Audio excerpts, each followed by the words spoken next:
Happy Reelydays, my ghouls and goblins. How you doing, you filthy animals? Welcome back to a happy ho horror Reelydays edition of Reely Scared, your weekly not live streaming horror movie podcast. Because we're pre-recorded this week. Can you believe it? I don't think we've ever had to do this before, huh? No. This is very weird. It's very weird. It's just you and I. There's nobody watching in the moment. Nobody's listening in the moment. No one to offer us the opportunity to buy free followers in our Twitch chat while we're trying to do a show. This is something else. Honestly, good thing we don't pre-record every week because the amount of time we waste talking about Joe's apartment. Yeah, we were supposed to, not that this will mean anything to anybody listening or watching, but we were supposed to have started recording this an hour ago. And I've realized the value in like an actual deadline, we got to start at this time. No, because we were just meandering and bullshitting for a straight hour about a variety of flavorful subjects. Wow, what a rich conversation! You give away the best stuff for free sometimes. It's a shame that's not been archived or recorded for anybody to enjoy after the fact. But yes, welcome to Reely Scared. Pre-recorded edition. Thank you for anybody who's tuned in, watching, or listening, especially if you're watching. I feel like it's a lot more effort almost to have to come find this video on YouTube and be like, hey, I'm going to sit down and watch this, So thanks if you're watching. Thanks if you're listening. Appreciate you coming in. Of course, the rest of our Reely Scared calendar is pre-recorded and we'll be back in live action for you in 2021. But got a couple of great episodes left before we get there. So welcome to this one. We've got a great show lined up for you. We're talking about Black Christmas, all three renditions. We've got the 1974 version and the 2006 version and the 2019 version. We're going to be cracking that egg open, seeing what's inside. We got a little bit of news to talk about tonight, too. A little bit, not as much perhaps as we typically do, because we're recording this a little closer to the time we last went live to discuss Gremlins last week. We got a couple stories, still a couple things worth bringing up and talking about. Before we do, you got to know, I don't care if we're pre-recording. I don't care if we're live. I don't care what the circumstances are. The question begs to be asked. Top Goblin, what have you been watching lately? Oh, you okay? That wasn't me. That wasn't me. That was scary. That was the cockroaches from Joe's apartment. I watched Elysium. Oh. When we talked about it last, I was like, I haven't seen Elysium in a while, but I remember enjoying that. The movie's underrated. Is it? I only watched it one time. I think it's because District 9 was so good. People were like, this needs to be better than District 9. Yeah. And it's not better than District 9. It might not be as good as District 9 either, but it's still like a really good movie. Right. There's some great action in it. And his camera work in that movie is insane. Yeah, I don't know. It's a good movie. Worth revisiting? Yeah, definitely. Is that streaming anywhere? No. But it's only $5 on VOD. I got you. Okay. And then I watched these three movies. Yeah. Yeah. Yeah. No, I you know what? I did have some extra time to watch some things. Usually that's the trend, is I didn't watch anything because I'm so busy, and I'm still very busy. Obviously, I watched the season finale of The Mandalorian. I'm sure there will be very in-depth and extended conversations about that on this channel, perhaps outside of the show. I'm sure we could go off on a Mando tangent. Are you caught up? Did you watch the season finale, Connor? I am not, but I already know what happens. Yeah, and that hindered me in watching it immediately because I was like, Yeah. I'm not going to spoil it, of course, because this is not the time or place for that. But I kind of, as somebody who saw it, that if you've seen it, you know what I'm talking about. Obviously, there's this part everybody's talking about. Even if you haven't seen it, you probably know by now because that's the nature of these things. But yeah, that moment, I don't know. It's cool.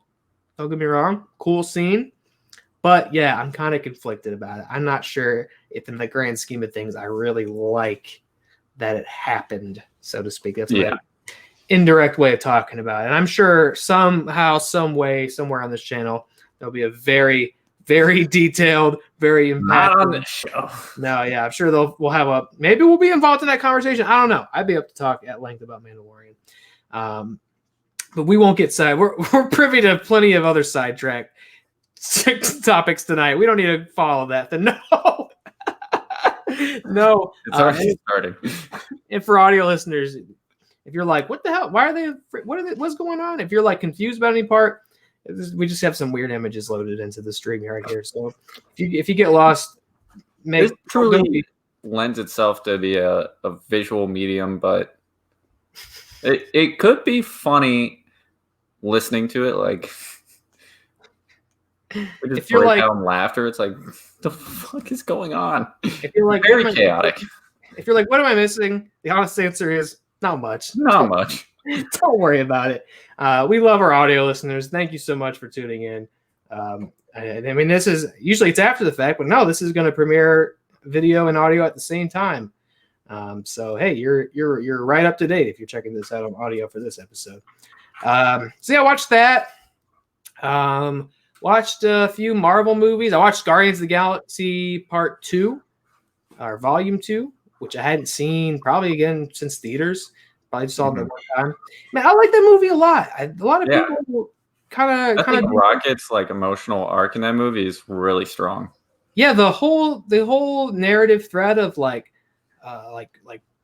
parent, father-daughter, father-son relationships, and how they like and everybody's given something to do in that movie. Every character has something interesting going on, and it tracks from start to finish. And the ending still, I knew it was going to happen. I still got a little misty-eyed, man. I think that one's really good. I know it's a lot jokier than the first one, but I think most of the jokes land. I don't know. I like Volume 2. I might like it more than the first one even. I like Volume 2 better than the first one. Yeah. I think it's really, really strong. I like the movie a lot. I'm really excited he's going to get to do Volume 3 after all. So Ant-Man after that, and Paul Rudd. What more needs to be said? Amazing. You like Paul Rudd. And then I think other than that, I had the Black Christmases rocking in there too. And then I watched a lot of SVU with my favorite ghoul, but that you can just assume that happens just about any week. Yeah. So yeah, it's been a crazy busy week, but managed to watch a couple of things in there in the meantime. It's been good. I'm excited to be here doing this. I appreciate anybody tuning in. I know we're not live and it's a little unorthodox for us. That's just kind of how the holiday schedule's figured out for a variety of reasons. So appreciate your understanding and your patience in that. Before we dive into the news, of course, we got a couple housekeeping items we always got to sweep up before we get started here. Number one, you know what it is, but you got it. It's not, well, it might be too late at this point. The shipping, FedEx and such is things aren't getting where they need to be on time. But I still want to tell you, it ain't too late to get Wretched Apparel for yourself or somebody you care about. It's never too late. You just might not get it till January at this point because nothing's showing up. A lot of people I know are getting some awesome mid-January gifts, I think, at this rate, unfortunately. But in any case, you can too via wretchedapparel.com. Our gracious sponsors of Reely Scared. You can get 10% off your order with promo code Reely Scared at checkout. Great original horror art printed on great high quality clothing, hoodies and t-shirts, sweatshirts. Love it. I'm rocking it right now. If you're listening, of course, you don't see it, but you probably already know. If you ever tune in, I got the Slasher hoodie on. I love it. I got some new Wretched Apparel recently from my favorite ghoul for Christmas, which she is very bad at waiting until the holiday in question to give gifts. She gives them early. So if you know her, you don't have to worry about shipping fees. You get them early. You don't even get them. You don't have to worry about getting on time. You get them early. So I got a great new batch of Wretched Apparel. I love it, and you can too by using promo code Reely Scared for 10% off at checkout. Wretchedapparel.com. Don't miss out. You got some holiday bucks. You know, Granny slipped a little check in your card. Yeah, you get a little stimmy. You get a little stimmy, and you're like $600. This doesn't help me at all. I may as well just spend this on something cool. Spend on some Wretched. You know, just or if you already bought all the Wretched shit, go to Teespring. Oh, why would you do that? Because we got a lot of stuff on Teespring. Oh, we got a Teespring for Who Are They merchandise. Not just Reely Scared, all the great programming on Who Are They. All the wonderful trivia competitors from the Really Trivia Schmodown. You can get it printed on just about anything you can think of. Your t-shirts and your hoodies and your face masks and your fanny packs. And your signed Joe's Apartment DVDs. We don't have those. Nobody has those. Oh, goddamn. Very rare. If you have those, let it be said, if you even if you get a stimulus check, you probably can't afford a Joe's Apartment DVD. And if you have a Joe's Apartment DVD, you're better off just selling that than waiting for our mess of a fucking Congress to help you out and pay backdated rent because everything's fucking nuts. Sell your Who knew the 1996 classic Joe's Apartment would at one day pay for your livelihood? If everybody in America sold their DVD copy of Joe's Apartment, we could turn this entire economy around. We live in a utopia. It'd be amazing. So think about that before you go to bed tonight. Oh shit! Wow. Okay. Again, audio listeners, don't think too much. It's like Tenet. Don't think too much about it. Don't think too much about it. If you're really worried about it, go over and find the video upload on YouTube. It's there waiting for you right now. You can check it out if you want to. If you really like, I want a visual component to complement this amazing, soothing, wonderful golden audio that I'm being treated to on this evening, this holiday evening. Us two cackling. And if you like video components, if you like watching stuff, not just listening to stuff, perhaps you should consider following us on Twitch. That's right, twitch.tv. Of course, when we're streaming live, this show's on Twitch, but even outside of that, you can find exclusive programming for this channel on Twitch. Our gaming streams, we got Connie Cyberpunk still killing it over there in Night City. How's that going? Good. I checked out like my progress. Like there's 3 different like paths on the main storyline, and I thought I'd like carved out a good chunk of time in progress. No, I'm like 15, 5, and 4%. Oh my gosh! And I'm like, I've played this game for like 20 hours already. Barely scratched the surface. Well, don't let that save file get too big. Yeah, because it may be corrupted and you can never play it again. Have you had over on the PC version? Have you had any, this last stream I did, like I had to restart a couple times. Really? I got stuck inside a metal beam. Oh no! And I find like it was this big battle, and I had to like break into this gas station and rescue someone and like defeat all these like enemies and like turrets and stuff. Finally got past it on like my 4th try, and I get stuck inside a metal beam, and I'm like freaking out. Like I legitimately like screaming on stream. Did we get that? Is that archived? Yeah, it's probably archived. And then I got a motorcycle, and I jumped like this like heap of trash, and I just froze in midair and then just slowly fell back to the ground. And then I was able to go. I literally like jumped and then just stopped. And then it was just like, oh my God. Like, all right. What a wreck. Yeah. What a shame, man. But it's fun. I love the game. Yeah. I know you've been enjoying it a lot. I really want to get back to after the new year, probably. Yeah, I really want to get back to it. It's been hard to find time. Obviously, I'm playing it on PS4, which is so irredeemable. It's got to be so much more. I would have more fun playing it on the PS4 because your car just launches everywhere. Yeah, I had a couple. I mean, my whole thing has always been like, okay. And I said as much on the stream, like, as long as the game runs and I'm not like progress isn't blocked or the game doesn't crash, I can deal with anything else as long as I'm able to play the game. But that being said, I played it for about 2 hours and I ran into like 4 or 5 pretty glaringly obvious glitches that time, which is pretty kind of like borderline unacceptable for a $60 major studio game that's been made for the better part of the last decade. I couldn't get through the tutorial without being like, this isn't correct. What's happening? Wait a minute. Why am I spinning in circles for no reason? And like UI elements stuck on the screen, like way after that sequence is done and things like that. It's just like, it's just embarrassing. I don't know. What can I say? I don't know the first thing about game design, so I'm not going to pretend to have any insight into that. But god damn, what a shame. But I would like to play it some more because I got a feeling no matter what happens. You should watch Mythic Quest Raven's Banquet.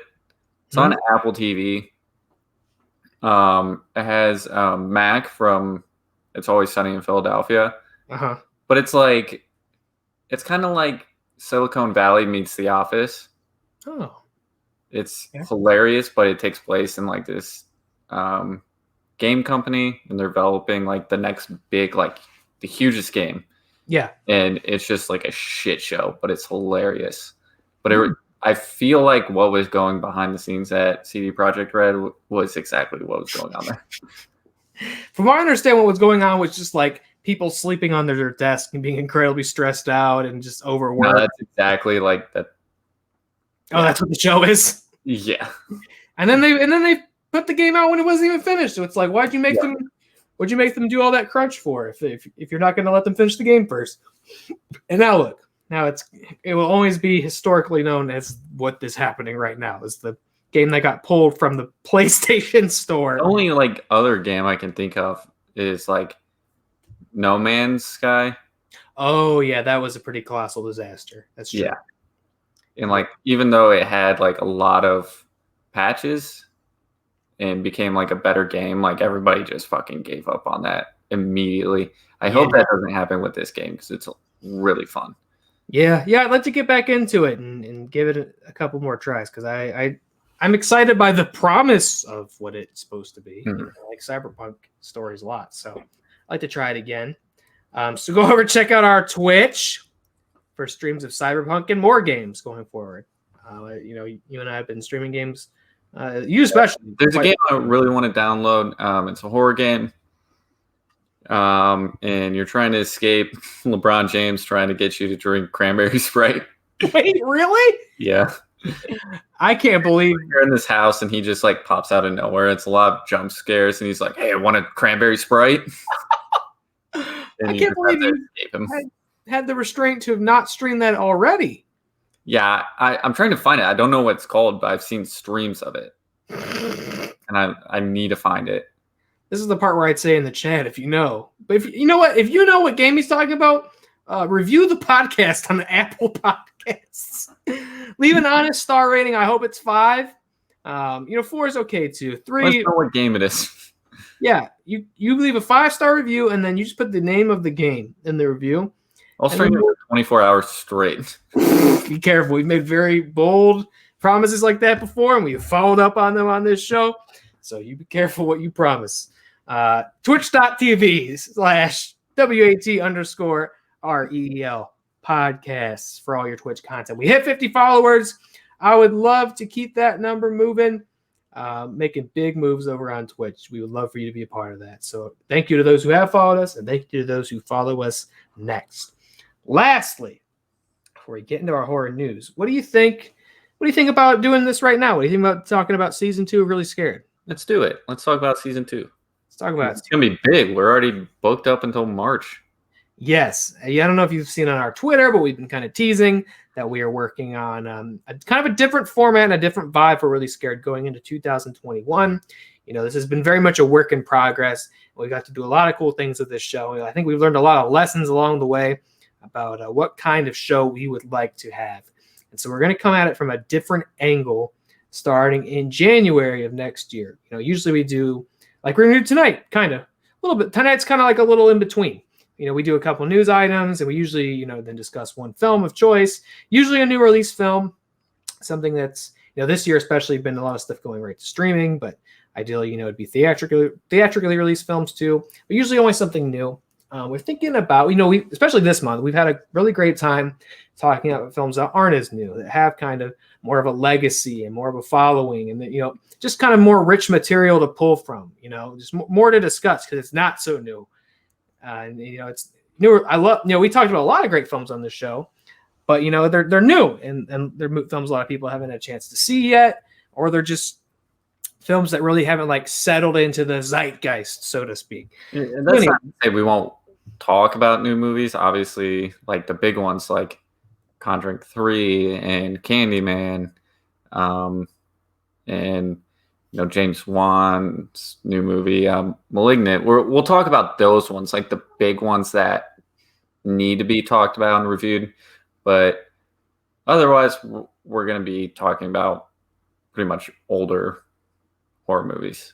Yeah, a wide variety of stuff. And, one of the things that we really, really love on this show, or have loved this year, is the opportunities we get to bring guests in and talk to guests. We really, really want to have more of that in 2021, but we want to kind of extend it. Typically we talk to filmmakers, producers, actors, people who are actively involved in the production of horror film. And of course, we obviously would love to continue doing that, but we'd also kind of like to extend the invite to people who may be outside the industry, just people out there who love horror, who have an audience. It could be, writers, Instagrammers, streamers, YouTubers, podcasters, all sorts of different people who just have an appreciation for movies and for horror movies. We'd like to really, extend that and make some new friends and bring new people into the fold and get to talk to them. And we figured the best way to do that is to kind of change up the format and have a new guest on, ideally just about every single week. Or maybe bring back guests we've had before, but bring people on every single week and have them pick one horror film of choice. Could be anything, new, old, their favorite horror film, the first one they ever saw. There's a stipulation, though. Yeah. It's got to be streaming or easily accessible. Yeah. Why? Yeah. Can't be, I was going to say can't be Joe's apartment, but we learned before this that you can. We can rent that for $2.99. You can stream Joe's apartment. So it could be Joe's apartment if you really need it. You don't want to talk about Joe's apartment. I mean, it is technically a comedy, but cockroaches are scary, right? Who doesn't want to talk come on and talk about Joe's apartment with us for the love of Christ? If Dave Chappelle wants to come on the show and talk about Joe's apartment, who am I to say no thank you? I would never. And I won't. We are booked up until March, but there's a couple movies I want someone to pick. So Dave Chappelle, we'll fit you in March. Joe's apartment, we'll jot it down. Put it in for Blake Nelson. So the short of it is, we've already got a really encouraging number of people involved who have answered the call and are interested in being on the show, which is really, really cool and exciting. Some we've maybe talked to before, some we have not. It all starts on our very first episode in January, which will be featuring special guests. Here it comes. Drum roll. Can you hear that? Sound good? Here it comes. Who is it? Our very first guest, and Reely Scared, on our very first episode in January 2021. It's going to be Video Drew. Video Drew, of course, from movie trivia Schmodown fame. Also has their own great YouTube channel for Video Drew. All one word, of course. All one word, Video Drew will be joining us in January. I'm very, very, very excited. We'll be talking about a Turkish film from 2015 called Baskin. I've not seen this one before. Me neither. She picked this one. I'm very excited because it was not only something I hadn't seen before, but something I'm not even familiar with. I checked out the trailer. It looks gruesome and weird, and a little bit nasty. So a little video nasty. So I'm excited to check this out, and I'm excited for everybody to join us and listen in. Of course, we'll be streaming live again by then. So the start of January, we'll announce more guests with time because we got more guests for January. We got more guests for February. We have a lot of great people. Someone please come on in March and talk about Idle Hands. Idle Hands. You like that one? Dude, I fucking love Idle Hands. Maybe we should just have you be the guest. Let's talk about Idle Hands. We have a lot of great stuff. I really feel as much fun as we've had, the best is yet to come for Reely Scared. So 2021 is going to be a big year for us. We're working on a lot of cool, new, exciting stuff, and we have a lot of new friends and old, coming on the show for the first time and returning to the show to talk about a horror film of choice. So we'll be announcing that with time, but the very first episode, the first Thursday of January, will be joined by the wonderful, the fantastic Video Drew to talk about 2015's Baskin. Can't wait. So And we'll probably do more watch-alongs too next year. Don't.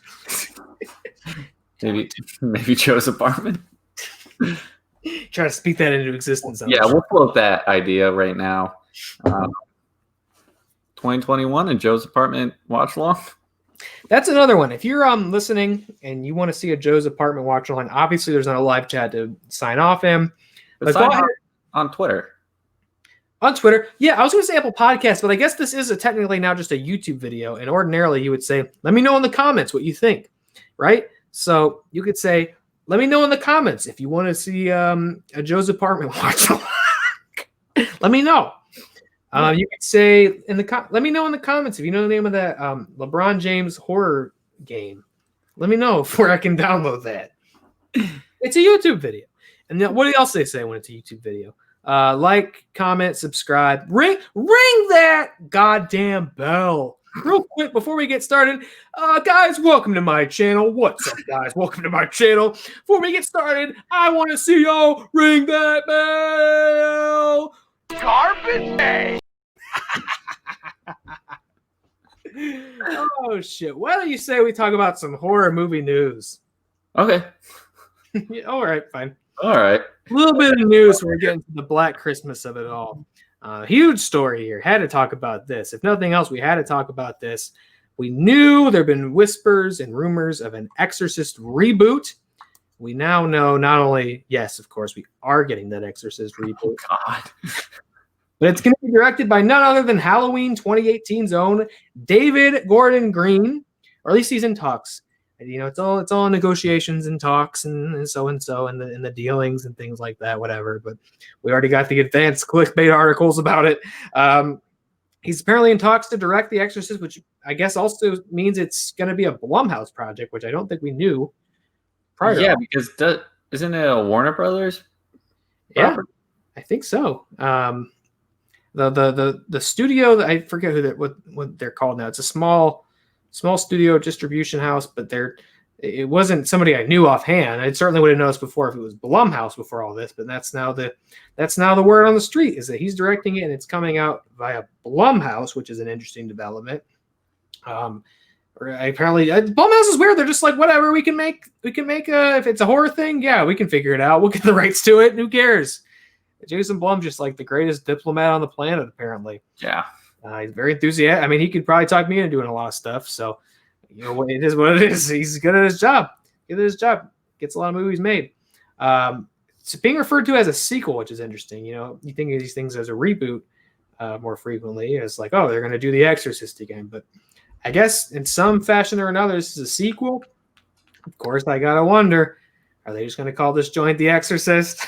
Yeah, it's literally going to be what he did with Halloween. He's going to ignore, like, Exorcist. Was Exorcist 2 the Heretic or whatever? Or was that 3? The Heretic. Heretic. Let's see. 3's the one. Is Linda Blair in all of them, or she'd only come back for the third one? Heretic. The Heretic's the second one. Yeah, she's in Heretic, and then 3 is the one with the serial killer thing, I think, in it. One of them I've seen all of them before, but the only one I've ever watched more than once, naturally, you know, is the first one. Yeah. But I feel like one of the two, I think it's the third one people vouch for. I think I need to revisit. The one that has the third one's the one with the serial killer, the Gemini killer. It has a really great jump scare, like a famous scene in it. The third one, I need to revisit that because I've seen a lot of people vouch for it and say it's really solid. I hear the TV series is good too. Okay, I was gonna ask, yeah, because I remember watching a few episodes and I thought it was strong, and then I just never followed it week to week. But it's on Hulu, so might as well check it out. That'll probably be the next thing I watch. Yeah, similarly, I've seen people kind of vouch for that, at least the first season of that show. I don't really watch a lot of shows, especially shows developed out of movies. Whenever I see that, I'm kind of like, I don't know, I need that, but 9 hours and not as good. But to be fair, I'm out here, praying at the altar of Hannibal all the time, and that's obviously a rendition kind of movies. I guess there's potential for this kind of thing. And I've heard good things about The Exorcist. This will actually be, the first Exorcist movie since I think 1990. 1990s was the third one. No, you had like the 2004 Exorcist, the beginning. Dominion. Exorcist, the beginning. Is that a thing? Yeah. Or is that one the Skarsgård dad? Oh my gosh! Wait, what is this? Exorcist, the beginning, 2004. This is that famously a troubled production. There's like 2 cuts. And the director had to fight like hell to get his cut out, and it's like a lot better. Oh my gosh. I've literally never heard of this. I saw this at a very young age, and it was traumatizing. And there's also something called Dominion prequel to The Exorcist. Yes, they're the same movie. Dominion prequel to The Exorcist is the director's cut. Oh, I see. Yeah, they're the same movie. I can see, the ratings are a little bit better between the two. And I quite literally had never heard of those movies. Wow. Yeah. Shows what I know. It shows what article I got this from, what they knew, because I think they made the same point. This was the first Exorcist movie since 1990. William Friedkin, of course, directed the first film and is just kind of an all-around enthusiast about exorcists and exorcisms and demonology. Has clarified on Twitter, he made a point to say, I have nothing to do with this. He does not want anyone to think he's involved in this, so he does not sound very thrilled maybe about the existence of this. Maybe there was something they approached him about and negotiations didn't go well, or he didn't like the idea. Which is interesting because usually Blumhouse is really good at people like getting original people back on board. Right, yeah, as like a producer, you get a story credit or something like that. So he's got nothing to do with this. I know The Exorcist is I feel like that one, no pun intended, is very sacred for a lot of people.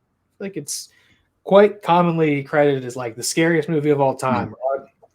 People who grew up with it, who saw it when it first came out, will always kind of give it that distinction of like, that's the scariest movie I'd ever seen. That really traumatized me. And it has sequels, but even the ones I knew about, I think it's just the second one has Linda Blair, but even the ones I knew about, a lot of people don't or forgot about, or there's other ones that I didn't even know about. So I feel like a lot of people just think of The Exorcist as being that one movie, that classic Friedkin movie. So it's very, again, no pun intended, but kind of sacrilegious, I think, almost to dig up The Exorcist. I think this would make a lot of people go, oh my God, really? You're doing The Exorcist again? But I did like what David Gordon Green did with Halloween. Obviously, we talked about that before. He's also doing that Hellraiser series for HBO. Yeah. So I guess this guy's just decided, all right, I'll be the horror reboot guy. Interesting. Well, I mean, everybody said his comedies were too dark. Yeah. What else did he? I forget. What has he done prior to Halloween? He's done where I just was reading it today and I was like, oh shit, I didn't realize he did some of these things. He did a lot of stuff with Seth Rogen and that bunch. He did. Oh shit. Okay. Let's see. He did. Let me see here. Eastbound and Down. Okay. He did Pineapple Express, Your Highness, The Sitter, Prince Avalanche. Where I got. Oh, okay. No wonder you're such a fan. Yeah. Oh my God. And Joe. He directed Joe. Joe. Joe. I'm Joe. Let's get fucked. Remember that movie Mud? Joe. I'm gonna be in Pig next year. Can't wait for Pig. get fucked. Can't wait. That's gonna feel that Nick Cage show is gonna feel like Disney Plus, right? Okay, is still using this like their promo banner where they're like, I think it's so funny. They're like Marvel, Star Wars, Toy Story, Pixar, and then for the Nat Geo, then they're like Jeff Goldblum. It's like the 4 pillars of Disney, like Incredibles and Spider-Man and Netflix is just gonna be. So like, anyway, the weird tangent point I'm trying to make is that I think that Nick Cage thing about swearing is going to fill the void in my life that was Jeff Goldblum going around the world. And does that make any sense? Yeah. When that show comes out, I will be falling asleep and waking up to Nick Cage talking about the history of the word cunt. That's my ASMR for sure. Yeah, you're right. That'd be great. Yeah, that'd be really good. I look forward to that. Exorcist getting a new movie, guys. I don't know what it is about us being not live that's making this way more belligerent than I think it typically is. I don't know. Maybe I don't know if we feel like we have to be on like less of good behavior because no one's like. I think that's what it is. It's not like a thing where we're like, whoa, shit, someone's watching live. We gotta like be on the money, or they're gonna go do something else. We're like, whatever. This is what people want. We're like, whatever, man. Like, it's just you and I chilling. We'll just talk about whatever. One news item, and it's been 40 minutes. Oh, I know. There was a version of this episode where we're like, this can be really streamlined. Nope. Nah. God damn it. 40 minutes before we started, we decided, let's talk about a bunch of other stuff first. I don't know. Hopefully, even it's going to be good. You are enjoying this. I don't want you to leave. Don't leave. For love of God, don't leave, because we got a great story here. We got a great something to talk about. Glenn Danzig, director of Veronica, talking about watch-alongs. We did a Veronica watch-along on this channel with the great and powerful Alok Mishra. Loved it. Had an absolute blast. Glenn Danzig got to make another movie. I didn't know. They just let him go right into making another one. But we got a first look image. Copyrighted El Diablo Pictures here. We got a great first look image of Danzig's spaghetti western. Vampire spaghetti western. Called Death Rider in the House of Vampires. I think this is great that he got to make another movie. I mean, are you going to tell Glenn Danzig he can't make another movie? Yeah, I mean, somebody let him do it the first time. So, like, it's very unreasonable to expect he wouldn't want to do it again. And good for him. You know what? A lot of these, anybody else in that position directs this movie, right? It's an adaptation of these stories they've written in comics years ago, and they perhaps really passionate about it. Get to try this thing out for the first time. Everybody's laughing at you. Everybody's making fun of Glenn. You know, he made a silly movie with a bunch of porn stars, and all the acting's bad, and the writing's bad, and the production's bad. That's your opinion. Everything about it went wrong, and everyone's laughing. And most people would say, I'm not going to make any more movies. This didn't pan out for me. He didn't wait. He's already making a movie, and we already got to see it. He's locking the picture on this thing. The Death Rider in the House of Vampires. He said, Danzig has said, I would do a Danzig voice, but I'm actually not sure. I know how he like sounds in Misfits songs. How's that? Oh. So I should talk like that. Everybody in the movie is a vampire. So you won't have to wait around to see the vampires. They're all fucking vampires. That's what he said. That's a direct quote. They're all fucking vampires. Yeah, that's his quote as interpreted through the vocal stylings of me. That's what he said. This is great. I'm really excited. That's coming out next year. Death Rider in the House of Vampires. I have to wait a whole year. Well, I don't know what time next year. I mean, we're just days away from next year. So, I mean, He's already got production stills on this joint. Yeah, you got Devon Sawa. Who's that? Is that a porn star? No, that's the young fellow from Idle Hands and Final Destination. You just want to talk about Idle Hands. Yeah. I thought that was interesting. We like thought he only had porn stars in Veronica, and when we looked it up afterwards, like most of them weren't porn stars, but they look like porn stars and they act like porn stars. I don't know. That film is a treat. We had a great. If you didn't watch our watch along, and you're like, I think I'll check out Veronica, go ahead and cue that fucker up and watch it alongside. Yeah, it's on Shudder, and then you can find our watch along footage or audio, YouTube and on this very YouTube channel that you're watching this video on, because we're not streaming live. This pre-recorded video on, you can just go right into that library and you can pull that sucker up and watch Veronica. Right? I think it'd be a great way. Yeah, I mean, I'm not gonna force anybody to do anything. No, I want to make you do it. Do it right now. I don't have the energy to force anybody to do anything. Do it, and you come back into this video and you comment and you say, I did it. And I'll know if you didn't do it. And there'll be problems. There'll be consequences. Can't wait. We'll have to do a watch along for Death Rider in the House of Vampires. Oh yeah. And I hope Alok will join us again. That'll be a fantastic treat. And I hope Glenn Danzig will join us. Maybe he'll be a guest and he could pick out a movie he likes.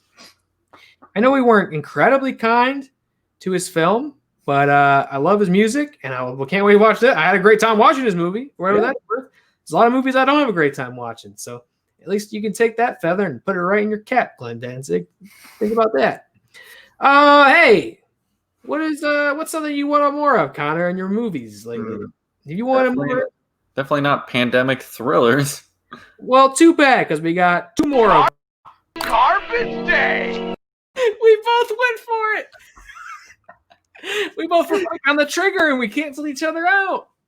We got a double garbage day. And fair enough. Garbage day. Fair enough, we got a double garbage day because Garbage Day! You cool it. I know pre-record, but you fucking cool it over there. You cool it. All right, and I'm gonna open another one while we talk about this. I got another Christmas. I'm going for I'm having trouble opening it. What are you drinking while I try to open this? It's called Snug by Cidergeist. Oh, Cidergeist. I like Cidergeist. I've not had. What is that? It's a hard cider with spices. It tastes like a apple cider. Ooh, I love the sound of that. But with a little bit more cinnamon in it. It's very wintry. It's very delicious. I really love the sound of that. I actually will make it a priority to go get some of that. It's very good. I'm just going, as I typically do all month long, the Great Lakes Brewing Christmas Ale. That stuff will smack you. I will. And I just opened it with my new Predator helmet bottle opener that my employer gave to me. What an awesome gift. Have you ever heard of the game called Power Hour? No, I don't think so. Okay. It's a drinking game. It basically there's like playlists that you can find on YouTube, but basically it plays like a minute of a song, and after a minute's up, you have to take a shot of something. Usually play with beer. Played it with the Christmas ale. Oh God! After like 5 minutes, because you're just not going back. After 5-10 minutes, I was fucking trashed. I bet this shit ain't a joke. No, it's not. I don't know what it is. Why do they think hey, making that Christmas beverage, we need to make sure it messes you up. Make sure you feel like terrible shit in the morning when you drink it. What is that? What is that all about? It's the old idea it's holidays, you'd spend some time at home, may as well drink a really strong beer. Or it's like a coping mechanism. We're hey, everything's super heightened and stressful this time of year. So it's a coping mechanism. Have this. Take the edge off when you get home from work. Take this over to your family's house. That's true. Got to coexist with some relatives you don't really care for. Hey, drink this. You'll have the guts to fight your creepy uncle. Yeah, kick his ass. Kick his ass. Kick his ass. Hey, they just announced pandemic thrillers. They announced some pandemic movies. Wow, great. Talk to me about pandemic thrillers. here's the thing. They just announced 2 more of these fuckers. Because everybody was like, Songbird, yes, a little bit more. I was singing that tune. I like the way that sounded. Spin me another one. Sing me one more. Play it again, Sam. We've heard about now an anthology film called Isolation. Wow. Isolation. An anthology horror collection weaving together 9 tales of terror following isolated citizens in cities around the world as they confront their darkest fears and attempt to survive on an increasingly deadly pandemic. But wait, there's more. We also found out about The Survivalist, starring John Malkovich and Jonathan Rhys-Meyers, which takes place a year and a half after the fall of civilization from a virus outbreak. A former FBI agent is forced to protect a young woman who is immune to the disease from a dangerous gang hunting her, led by Aaron, played by Malkovich, a psychopath who believes he's going to use her to save the world. Directed by John Keyes. Connor, what do you think about these films? So I have a drawer in my desk right here, and it slides. All right. Okay. And you could smash your fingers pretty easily. What I want to do though is I want to flop my flaccid penis in here and just smash it repeatedly. That's what this news makes me want to do. Oh, Jesus Christ! I fucking hate this. You don't like it? No. You don't want more movies about COVID? No. You know what it sounds like? What? Garbage Day! It sounds awful. Amen, brother. I know we've spent a lot of time on this show shitting on Songbird, and I think we've closed that book. But it is really apparently not. Apparently there's another chapter. Yeah, just when you thought it was over, they were only getting started. And very fucking predictable of just these cynical. I don't know. And these aren't even big studio films. These are small movies. I don't know. I guess you can wait and see what it's about, but because obviously they're making these productions during the pandemic, and so that restricts maybe the kind of stories you can tell. But host obviously on Shudder, we talked about it on this show before. It's been a horror phenomenon. That was a film that was made during quarantine, and yes, is reckoning with the fact that it's taking place during quarantine. But outside of that, doesn't have anything. It's not about COVID. It's it's people who can't come hang out because of COVID, and you can do a lot of stuff around what's going on in the real world. Borat too. I mean, I know that's some completely different, but they managed to do that. They didn't have to base it on. Yeah. You can do a lot of stuff. Yeah, I mean, I'd love to be surprised. I don't know. Euphoria released an hour and 10-minute episode that it completely takes place in a diner, and it's just a 70-minute conversation between 2 characters, but it's very engaging. You can do a lot. Yeah. To do horror films that are about the pandemic, it's just it's a cop-out. And look, obviously there's going to be COVID movies, right? This is a very definitive and significant moment in history that we are living. There's going to be many stories to tell. Live it though. It's not over. Exactly. It's not going to be over for a long time. I don't need to see a movie about it. Yeah, and I know shows have had to sort of adopt COVID as part of the stories, because they're filming them right now and things like that. And I get that. Because the show will be about something else, but COVID's happening. So it's okay, how are these characters living amongst COVID? But I don't know, to just start from scratch and be okay. How long did it take to make a Holocaust movie? Probably a very long time. Right. Not that I would necessarily equate the two things. No, I wouldn't either, but that's a huge moment in history. Right. These massive tragic moments. Who needs to see a movie, especially something like this, which is not, an isolated incident. It's a very extended period we're living in. It's not there was a day where COVID hit. It's it's still here, and we're not over. The Boston Marathon bombing. Right. That took years for them to actually make a movie about.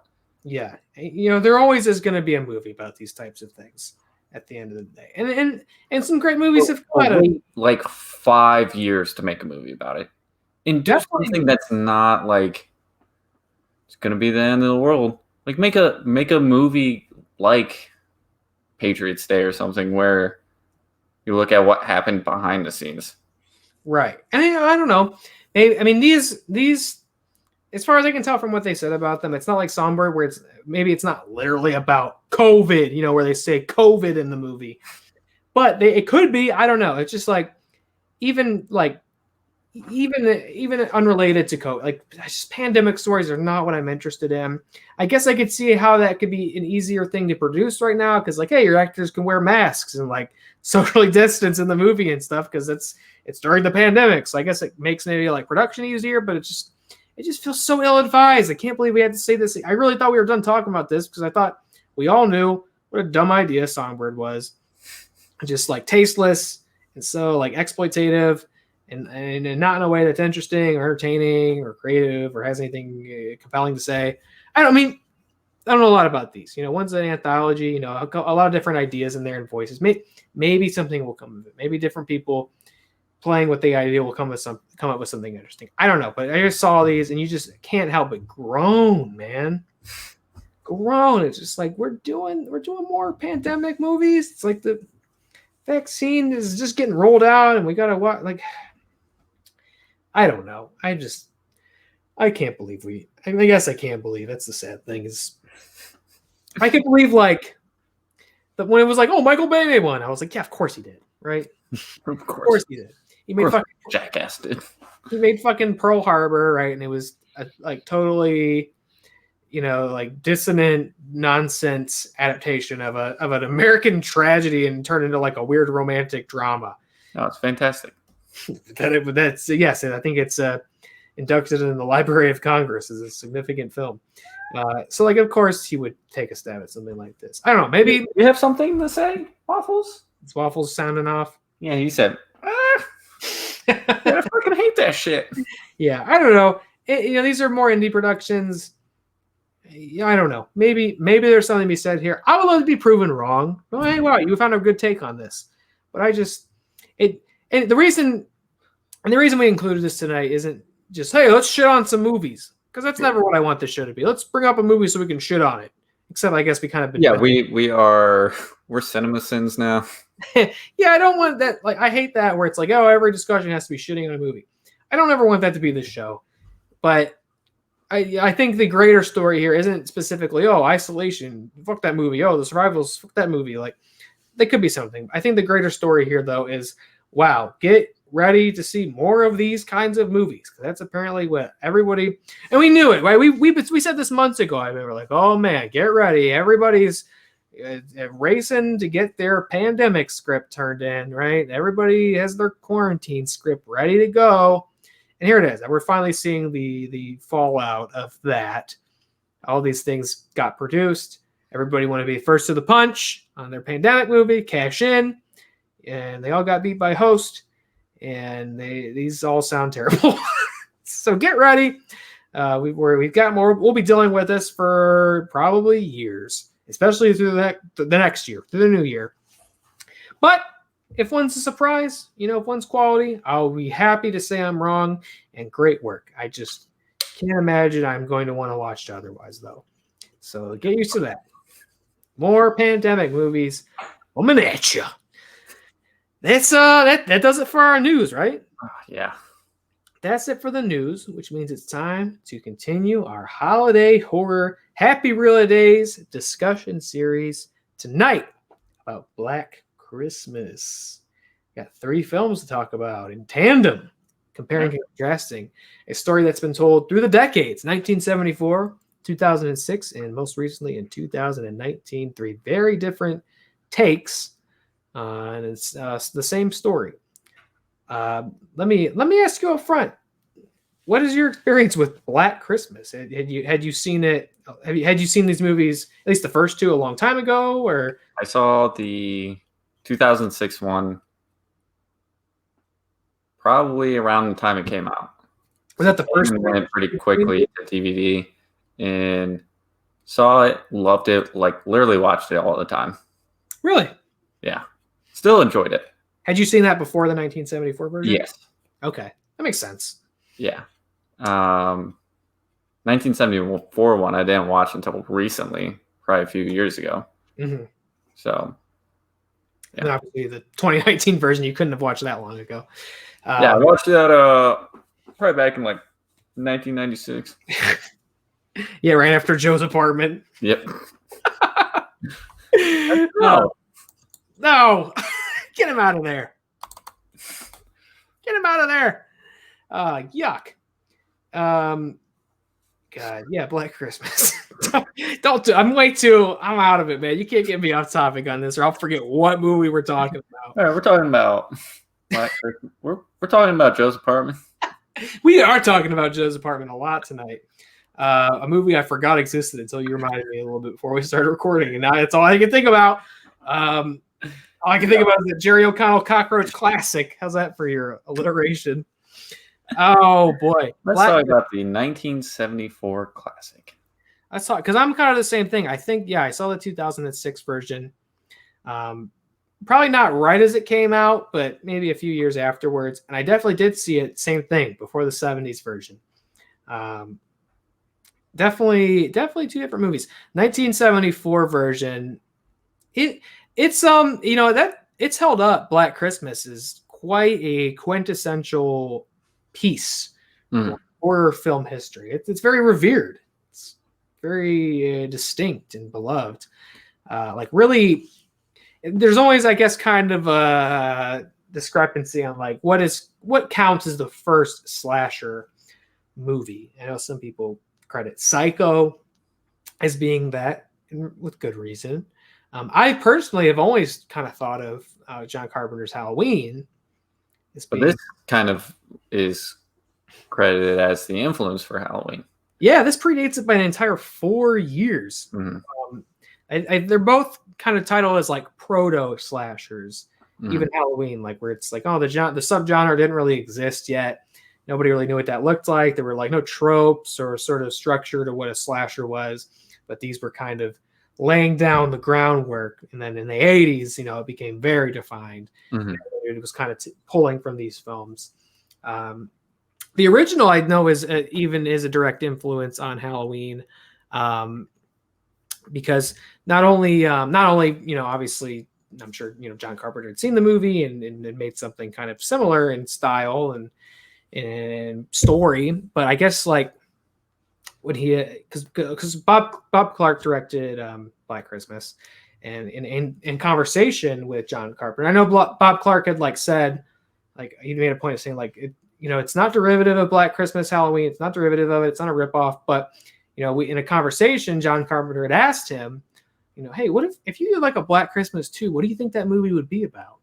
And Bob Clark had said, it'd probably be about Billy, who it'd take place probably years later. Billy had been captured, escaped from like an asylum, and recreated that night of the first film, which is of course interesting because that's kind of what Halloween is. Yeah. But killer escaping the asylum and killing people. Not like that story had not been told before, but I thought that was interesting. You could see the line from one to the other, and there is no Black Christmas 2. There's these 3 versions of it, but there is no sequel to this film, so he never got around to making that. But yeah, Black Christmas considered kind of the first of its kind. And by contrast, and obviously we'll get to the 06 version. Very, very tame. By contrast, even of the 80s slashers, definitely a lot more reserved, a little, I don't know if classy is the word, but definitely not as exploitative, not as graphically violent, a lot more story oriented. Because how long, you said it'd been a couple of years since you watched this version, the 70s? Yes. Version? Me too. In fact, I almost would wager to say this is maybe the second time I've ever watched the 19. Yeah, this is like the second time I've seen it. Yeah, it was. And we'll get to it, but I have to know what you think about the ending. Oh yeah, absolutely. I mean, that's the big conversation of Black Christmas. I think it's part of its legacy is how it ends. But yeah, I hadn't. In fact, it's been so long because I watched it. It almost was like I was watching it for the first time. I kind of had a very vague memory of what happened in the film, And I can kind of understand why, because it's not as in your face, it's not as grotesque. It's more plotty than slashers would eventually become. This reminded me a lot. It's got like kind of almost a crime drama aspect. Mm-hmm. It reminded me of like Manhunter, like Brian Cox Manhunter, where it's a lot about. And the other films lose this element completely. None of the other ones have this thing where it's like we're cutting to the police department. We're cutting to detectives. They're like marking up crime scenes and finding bodies, and it's like. And that's not something that's really present in slashers generally going forward, starting in the 80s. That it's mostly just about the people being pursued. It's about the victims reacting. Usually these films take place within the run of a day. These slashers, it's only stuff that happens before the police get there or that somebody comes in to solve the problem, so to speak. It's just about those people dealing with it. And this is that too. It's obviously focused around a sorority. A college sorority during Christmas, during holiday season. A lot of people go home. A select few stay on campus, and how everything's quiet and empty and isolated, and it's just you and the couple of people who are left spending the holiday together. Because if you don't have a family to go home to, or you just they're far away, whatever it is, but it gives kind of this lonely, isolated atmosphere, which I think is really permeate through the 70s version. Maybe not so much the other versions, but it's really present in this. But yeah, I kind of forgot all the weird like crime elements to this. You can definitely sense how this. I would say Halloween really feels to me like the first definitive slasher. Like this is what it is. It's got the babysitter and it's got the final. This has the final girl element too. But that has the final girl, and it's got that one man in the mask chasing you down and killing you. Where this has a lot of characters. It's got a lot of moving parts. And it doesn't really have a definitive killer. Even by the end of it. Yeah, which is fair. I almost had kind of forgotten how ambiguous this movie ends up being. Yeah. And it's even more confusing now that you've told me that quote from Bob. Yeah. It's way more confusing now. I'm like, then I have no idea what happened. Yeah, there's apparently more to the story that maybe he's privy to, but you don't know what that is in the film at all. It's very, very restrained in that way. Definitely, it's almost hard to believe that you could get away with a movie like this in the set. I feel like the idea of sort of more ambiguous plots now, at least in like indie horror and things like that, elevated horror, that whole thing, where it's like, oh, we're not going to spoon feed it to you. We're not going to serve it up. We're going to kind of give you some ideas, and it's up to you to figure out how you feel about it. I feel like that wasn't really happening with horror in the 70s and 80s. I could be wrong. I could be thinking, I'm forgetting some obvious examples, but I don't think that was something we were really doing yet in horror film. And this serves as a great kind of ahead of its time example. But yeah, so it's obviously it's about a sorority during Christmas, which is kind of of the many things of the things that the three versions have in common. That's really the only thing that's consistent amongst the three, is that the main characters are sorority sisters during the holiday season, where a lot of people have gone home from college. I think some really great performances in this. Obviously.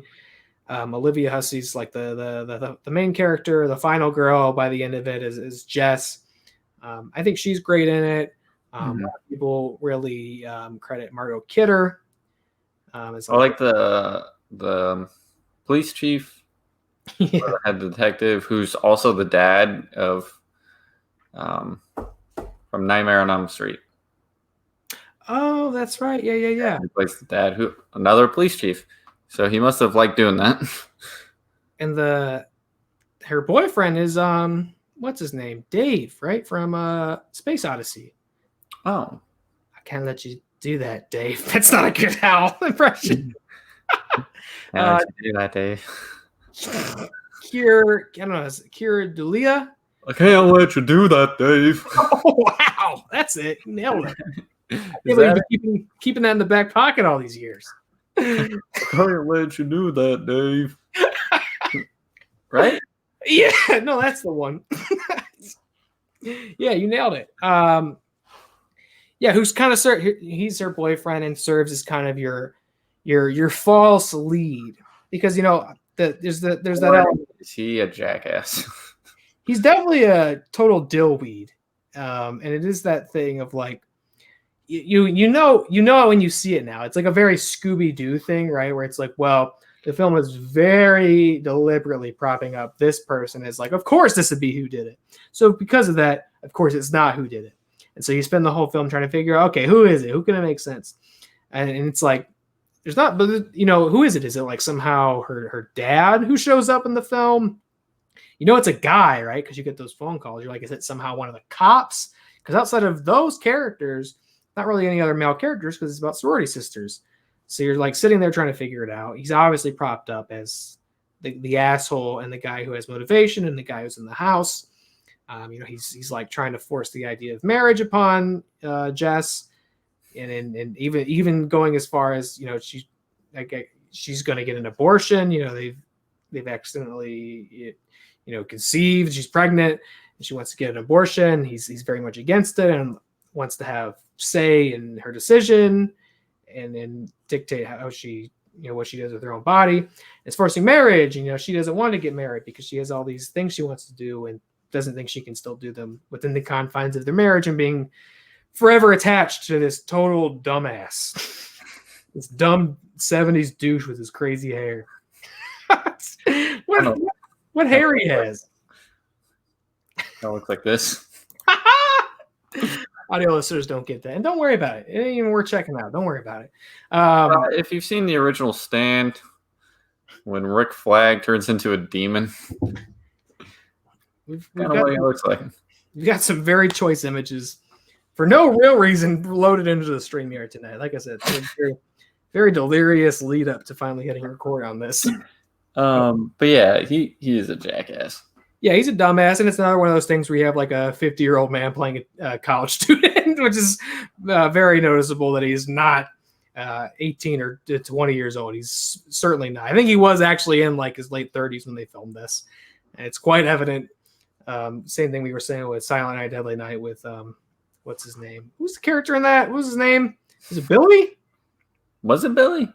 Was Billy like the go-to like? Yeah, I don't know if I'm thinking of Billy from Gremlins or if his name was Billy too, but he had a very old hairy ass. I hope, say goodbye to this kind of stuff. Like, I don't think we'll have a lot of opportunities with our guests to say like his old man hairy ass. I don't know. Like, you don't think? Savor this. Savor this conversation. I don't want them on our show if they don't want to talk about Billy's old man hairy ass. I don't know if we'll be able to cultivate that kind of. I mean, the language will stay the same. I just don't know if we'll have as many opportunities to introduce that kind of vernacular to the show once we have our great and wonderful guests we have lined. I don't know. We'll see. We'll see what happens. We can't talk about Nick Cage telling us to get fucked. Well, we'll talk about that. We'll talk about that every day for the rest of our lives. Okay, cool. Moving on. Yeah, so he's propped up as kind of your obvious villain, and there's that interesting. And we'll kind of circle back around to this with the 2019 version, but there is that interesting. I don't want to give it away, but yeah, I did hate. Well, go ahead and give it away. I mean, we're talking. These are spoilers. Okay, I hated the new one when I first saw it, but now that I rewatched it, I don't like it. Okay. The only hindrance is that it's PG-13, and it would have been way better if it was R and there was a lot more blood and gore and good kills. There's not a lot of kills in that new one, but overall the story I liked. I liked that they did something different with it, and I like this just the overall story with it a lot more than I did when I first saw it. I absolutely despised it. let's definitely put a pin into that, because there's a lot of stuff I want to talk about in the 2019 version too, but I don't want to get ahead of ourselves and jumbled up too much. Yeah, let's go back and let's continue to talk about the first one. Let's do this rewind. 70s Bob Clark, who also I'm sure you already know this, but fascinatingly enough, also directed A Christmas Story. Mm-hmm. Which is wow. This guy was like, shows you the range and variety of holidays. Which I fucking hate. I hate Christmas Story. What? Really? Yeah, the movie's fucking garbage. Garbage? Tell me about that. Why do you think that? It's the same thing. I don't like those, like the movies that I'm forced to watch over and over again. Like Christmas Story's on 24 hours a day on Christmas. Like we're gonna watch it on repeat. God no. Like if I could go my whole life, like I'll never show. Like if I ever have a kid, God forbid, uh, I'll never show that little piece of shit. Oh my gosh! Piece of shit movie. I call my future child a piece of shit. Yeah, I hope he or she never listens to this. Oh, I hope he or she does. I hope they do. Let them know what I really think about them. Well, if you are, thanks for listening. No, but yeah, I don't like Christmas Story. If you're Connor's child, sound off in the comments and let us know. For whatever like virtual cyberpunk social media you have at this point that's like embedded in your brain because the year is 2077. Yeah, I like Christmas Story. I think it's a delightful film, and I think it's interesting that Bob Clark made both of these because they're two very, very, very different movies about. Well, that one more so is about Christmas. This is one that's just kind of happening at Christmas, but it mostly ties into the plot in that it's on a college campus and no one else is really around because people are left for a holiday. But yeah, so we obviously this is also very influenced by the kind of the big twist towards the end, which is pulled from the old kind of campfire ghost story of like the babysitter and there's like an actual title of it, but the babysitter and the phone call or whatever. The big, which now feels kind of trite, and overplayed. This is like the first one to play with that story.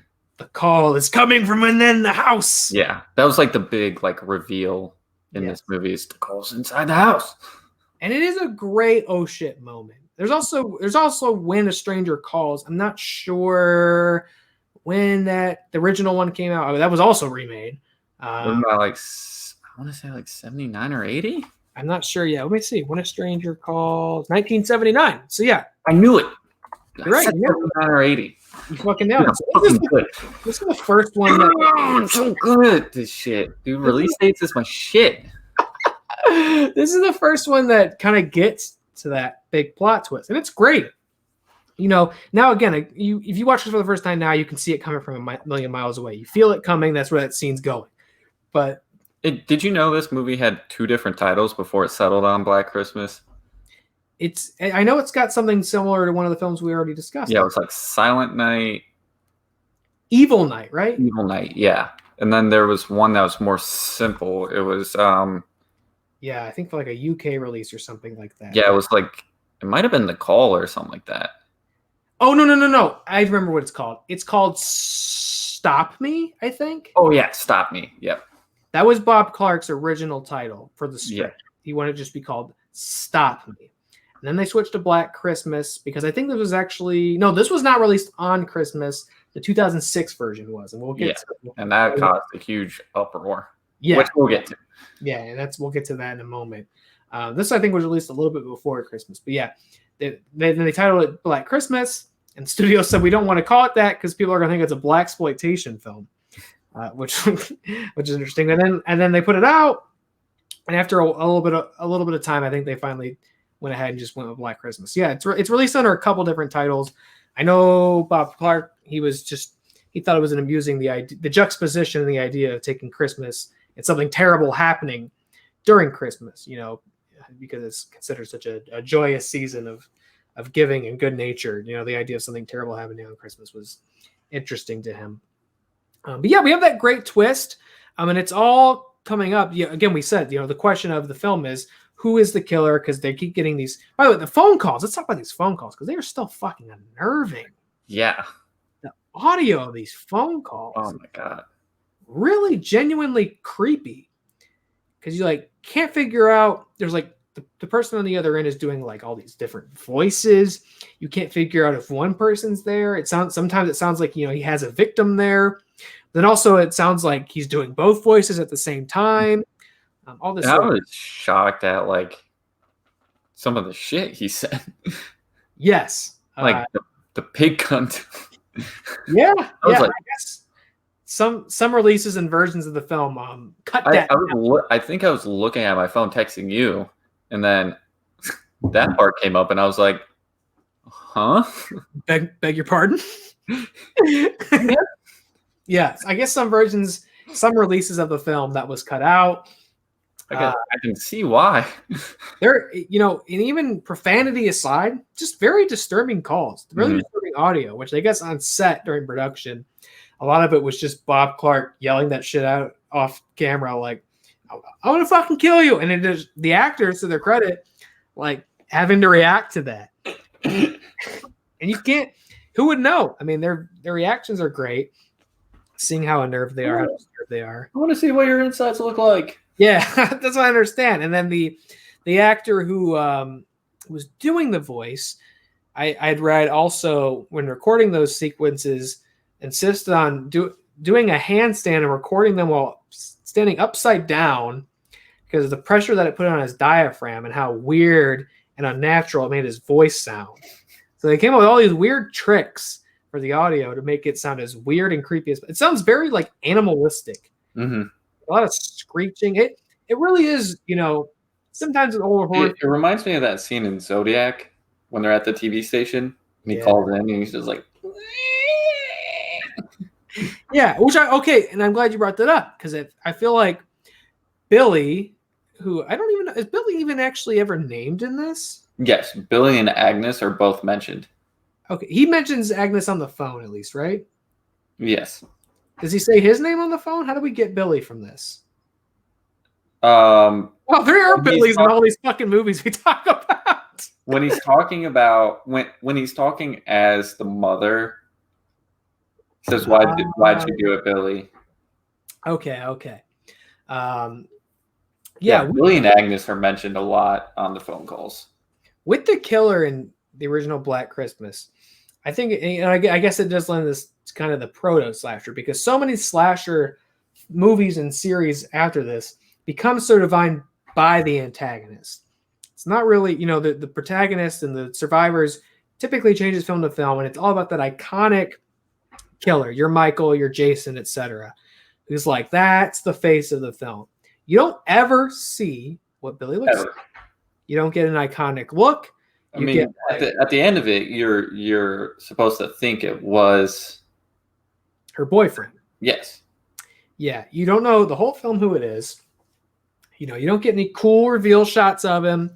You get scenes of him killing people. He always kills somebody and then makes a phone call. That's the process. And stores bodies up in the attic. You never know who it is. You get these great POV shots of Billy, which is another thing I think probably a lot of people think of Halloween kind of. I don't know if it's this. There's probably something prior to this that kind of coined or originated the POV shot. Psycho. You're right. Wow, that's just a staple of this, right? I guess we were. I think there was one movie in the 50s that actually put you in the place of the killer. I can't remember the name of it, but everybody credits Psycho as the original POV shot. But there is a movie in the 50s. There is a scene in it that is the first movie that does it, but Psycho is what everyone credits to. So that's that first big one. Yeah, that all these movies that are like getting to this very defined and beloved subgenre now, like the early goers all kind of get to this idea of like, well, we're not going to show that much of the killer. Psycho's another one where it's like, we're going to conceal the identity of the killer to the end of the film and like coins the idea of that being a revelation or a plot twist. Who is the killer?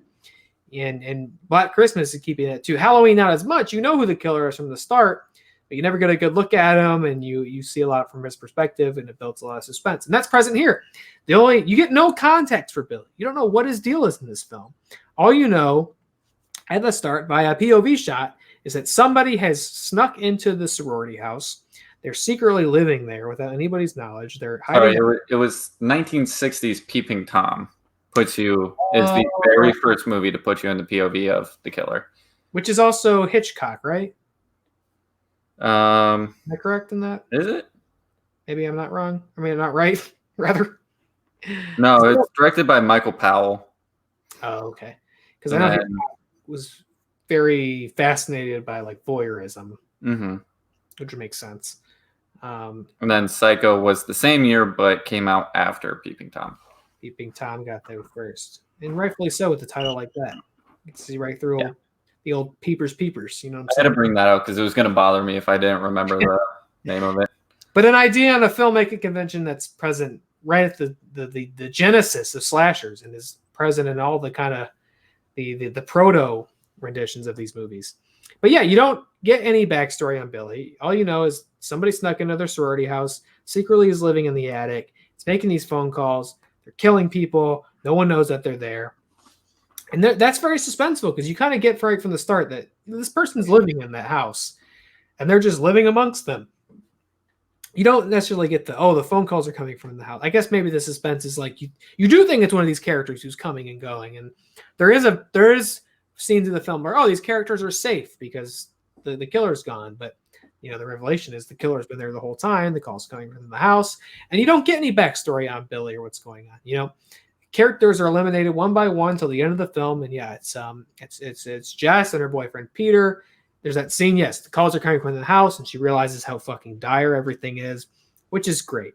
She's that character in that performance is great. Kind of, so yeah, if Psycho is like the first slasher, this is like the first like proto final girl. And it's interesting to see that trope installed as soon as like the first film. Like Halloween does it, and then Friday the 13th does it, and so on and so on. And Elm Street does it. It's interesting that it became such a staple because it's present in here. Everybody gets eliminated except for Olivia Hussey's character, and it feels very scary and dire. It's that thing of like you just want her to leave, like just get the fuck out of there because you get it. You get the score by the end, and she's yelling out to her friends. Her dad. They don't respond. God, they're dead. Just go. She's that altruistic final girl. Needs to save her friends. Gets her in a lot of trouble.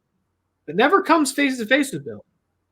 Neither do we as the audience. We get like that one scene in the attic where he kills the lady with the hook, which I also want to credit that. Some creative kill scenes. He kills the one, he stabs the one to death with a crystal unicorn. Which is prevalent in all three of them. That's so iconic. They're like, well, we have to have the crystal unicorn in all three of them. That's true. Yeah, that is the other through line through the three of them. They bring that unicorn back in. So some creative kills, but not that graphic. Not an especially violent. Not this one. No, not this one. Very kind of reserved. They all sort of imply there's a little bit of blood, but not a gory film by any means, especially by modern conventions. A very tame horror film or slasher in terms of the violence portrayed on screen. But some creative kills, the hook in the attic, and of course we keep cutting back to we're learning, and as the main character learns by the end that all the victims are being secretly stored up in the attic. It's kind of like this weird ritualistic party, and then of course the bag over the face. That's the other iconic thing which resonates through all three, is covering the victim's face in a bag as you kill them. And that's in this too, for sure. But that final sequence is great of her, going to the basement. Peter comes down, he lurks down and wiping on the windows. Hi, Jess, you in there? Where are you, Jess? And it does really feel like it's that thing of like, should she trust him? Should she not? He's definitely a total turd, but like, is he that bad? Is he the killer? The film definitely wants you to think that he is. And you never see it. It's all implied. You don't see it, but he gets down there and the police find them, and it's Jess kills him in self-defense because she thinks he's the killer, and it's the same conclusion the police draw. And then this is also an interesting kind of commentary on the like total ineptitude of police officers because they're just a bunch of fucking idiots in this movie. Yeah, the one gets shot in the ass and just comes running in with his pants down. One of them doesn't know what fellatio is and gets like a false lead. They like take forever to trace one of the calls. Takes the whole movie. You know what fellatio is? No, what's so funny? Yeah, they're just oafs. They take the whole movie to trace the call. Like, had they done it days ago? I love that scene. Yeah, it's like the reason he runs like through all. And he's like, oh, god damn it. Yeah, But you did mention I like those sequences. You mentioned Zodiac. It reminds me again of these sort of crime thrillers, which I think is an element that very quickly gets completely lost from these types of movies. Not really present in horror in general. The sort of orthodox, crime fighters or like which they should definitely bring back, because Zodiac is one of the scariest movies I've seen. Yeah. I thought that was a really scene where Jake Gyllenhaal's in the basement. Yeah. And he's like, "Who did this poster?" And he's like, "Oh, I did that one." And you're like, "Oh fuck!" And then he's like, "Is someone else in the house?" And you hear the footsteps, and he runs out. That scene scares the shit out of me. That's an all-timer on scary, tense scenes, suspenseful scenes. And that film too, the violence. Totally do and the violence is not high in that movie either. I mean, you have that one very graphic scene at the lake. Yeah. But that's really it. So you can do like a police procedural movie and still make it scary. Yeah, it would be fascinating to watch kind of a modern slasher take that approach, but like kind of do it self-seriously, where it's it's not campy or silly. I mean, that'd be very fascinating to watch. It's a Halloween movie or a Jason movie, but it's from the perspective of somebody who's trying to like solve a murder. But that where Jason Voorhees is the suspect. Like that would be a different vibe. I mean, well, I know they're doing what Spiral with Saw, so I guess that kind of looks. Oh yeah, that would probably be the closest thing. That could be really good. Yeah, that could be a different take, but I think it works in this, and I'm surprised that we haven't seen more like this. Because the first Saw is really the first Saw, and it seems like Spiral. Like those are really some of the only movies. I mean, it'd be fascinating to see. I know the idea of like police stories not super appealing right now, and I get it. I'm right there. No, ACAB. Right, but that's the thing with this movie. It's like it's showing how they're not like altruistic heroes that you're like. No, they're not the knights. They don't solve the crime at the end. Yeah, that's the thing. They don't solve it. They show up way too fucking late after the fact, where everyone's dead. They're constantly getting bamboozled by unreliable sources, and like they're just jerking off the whole time. And so that's what we're getting to at the end. Not literally. There's not a 20-minute scene of cops jerking off. But it's like this film shows like, okay, what happens if a cop tries to solve something like this and they just totally fuck it up? And I think there would be room for telling a story like that now, because they get there, the whole thing's finished, right? Like the movie's over. They didn't catch the killer. They don't even find all the bodies. Yeah, they're literally all upstairs. All the bodies are in the attic, and they don't. Like one's literally hanging in the window. The people who lived there have gone missing, and they didn't even go upstairs to see what was happening there. They would have found the bodies, and they would have found the killer, and the case would have been closed, and they would have saved a lot of lives. They don't even get that fucking right. And then when you think, oh, well, our main character, Jess, has taken matters in her own hands and killed her boyfriend. The movie's over. It feels like it's also before you even get the big twist where it's like, well, the killer's dead. She won't be awake to talk about in a while. All right, well, she's asleep. We're just going to leave. Like, what? We're just going to go home now. She's fine. We'll just let her sleep. She definitely I don't know where all these kids are. They must have just left. We'll leave a car out front. Like, not even like, hey, Ricky, stay downstairs, or like. Maybe we could take her to the hospital. Right. Hey, she passed out because she's in shock from killing her boyfriend with a club. Maybe we'll just let her sleep here and go home. We'll call her tomorrow and see what she's like. Didn't take her in for questioning. Didn't take her to the hospital. They're like, her dad's like, oh, I don't know. And they're like, that's fine. We'll just leave. Faints. Yeah. Oh, he's fine too. Car outside. Case closed. Good job, boys. Just sit him down on that chair there and close the door. We're good. Let's go to Jasper's. First round's on me. Like, leave her. You get shot in the ass. Yeah, I got shot in the ass today. Did nothing. All they did was confirm the killer's in the house. Yeah, I want a sequel about the cops that left.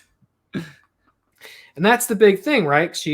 They just leave her sleeping there. You think the movie's over. You think, and you really do. Like, there's like seconds to spare in the movie left. The credits are this close to start scrolling up the screen. And what happens? You think it's over and the killer's dead. She's asleep. The phone rings. What an amazing detail to communicate. Nothing has been solved. Yeah, and I was very confused when I first watched it. Again, recently. Then I looked up, and like everything I looked up said that the boyfriend was the killer. Mm. And so I was like, so why did the phone ring? But I'm realizing those articles are probably fucking wrong and were made to think that everything was solved, but it wasn't, and the killer is still loose. Right. And I mean, that's how it's plotted. You know, they're setting up this guy to be the suspect. You know, he wants control. He's an abusive, emotionally manipulative boyfriend. He wants her to marry him, so she's always, you know, forever connected to him. He can't get away. You know, he wants dominion over her body. Don't get an abortion. We've conceived this child, and it's yours and it's mine. And why don't I have a say in this? You want to get an abortion? You can't change your mind. She won't marry him. So it's like, oh, he strikes out. He lashes out at her and all the other women in this plot, in this film, as like retribution, because, you know, they're denying something that he as a man should have. You think that's where the movie's going. And that is kind of true to his character. You know, he's a total asshole, a total like misogynistic asshole, but he's not the killer at the end of it. I think that's evident, but that's the thing. They don't spell it out. They don't blatantly say it. You never see Billy, and you never figure out who that is or what his deal is. You just get the phone ring, which you always know through watching the film, that when the phone rings, someone's about to die or has just died. What a great, subtle, you know, restrained way to say nothing's been solved. The killer hasn't been found. All these women have died. And you brought up subtle and restrained. Let's talk about 2006. So yeah, that's the thing, right? Because I was saying, you don't know who Billy is, where he came from, why he's doing this. It's that strangers thing. Why are you doing this? Because you were home. Yeah. And that's very disturbing. And I think true to like real life killers, serial killers, these very, you know, mentally unstable, disturbed people. They're not cool. Yeah. It's not savvy. There's no romanticism in it. These are mentally damaged people, emotionally compromised people. And a good show is Mindhunter. Yeah, exactly. Where, you know, these are actual interviews that they did with serial killers. Yeah. And that's really how they thought. They were just like, I just did it to do it. Right. There, you know, a lot psychopathic and sociopathic tendencies. You don't get the origin of Billy. You don't get why he's doing this. You're just somebody snuck in and killed him. And you know what? I know we're going to get to 06, but one last thing I want to say about 74, which I thought was fascinating, was when it came time for this film to start showing on TV. Obviously an edited down version, I'm sure, especially in the 70s. Yeah, but no pig cunt. No, that would definitely, it did probably dub that out a little bit. You pig crud. I'm gonna slap you in your pig crud. Perfect. I love that. Let's get that dubbed. Let's get a cut of Black Christmas where it's you saying that. W that over. I'm gonna slap you in your pig crud. Yeah, and on YouTube, put in the comments, put your dub that you did of that. When it came time for this to start showing on TV, and they were retitling it again. I think it was something like "There's a Stranger in the House," something like that. A very like Lifetime title.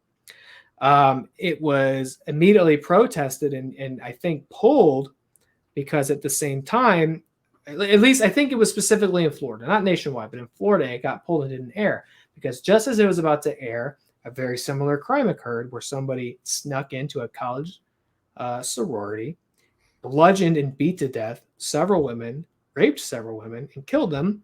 And they eventually, we now know, that was Ted Bundy.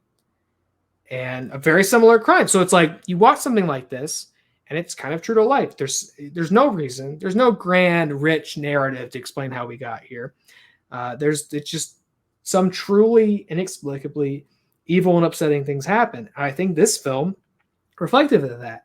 We have a final girl and a hero who you think makes it out to the end and defeated the villain through her own sheer will and her determination. And then it didn't matter. There were no heroes. And she's probably about to die once the credits are over, and you're not even going to see it. It's off screen. It's a very nihilistic and cynical story. It very kind of fucking just rough. Like that's not not kind of that in that respect. I don't think we get a lot of stories like that anymore. So I think very groundbreaking for its time. And I'm glad we revisited the 74 version because I don't think I gave it enough credit in hindsight until now, and just how bold it was and why it stands a test of time is these, it's not like Halloween or Elm Street where it's like, it's got this iconic following and series. It's like, there's just the one movie.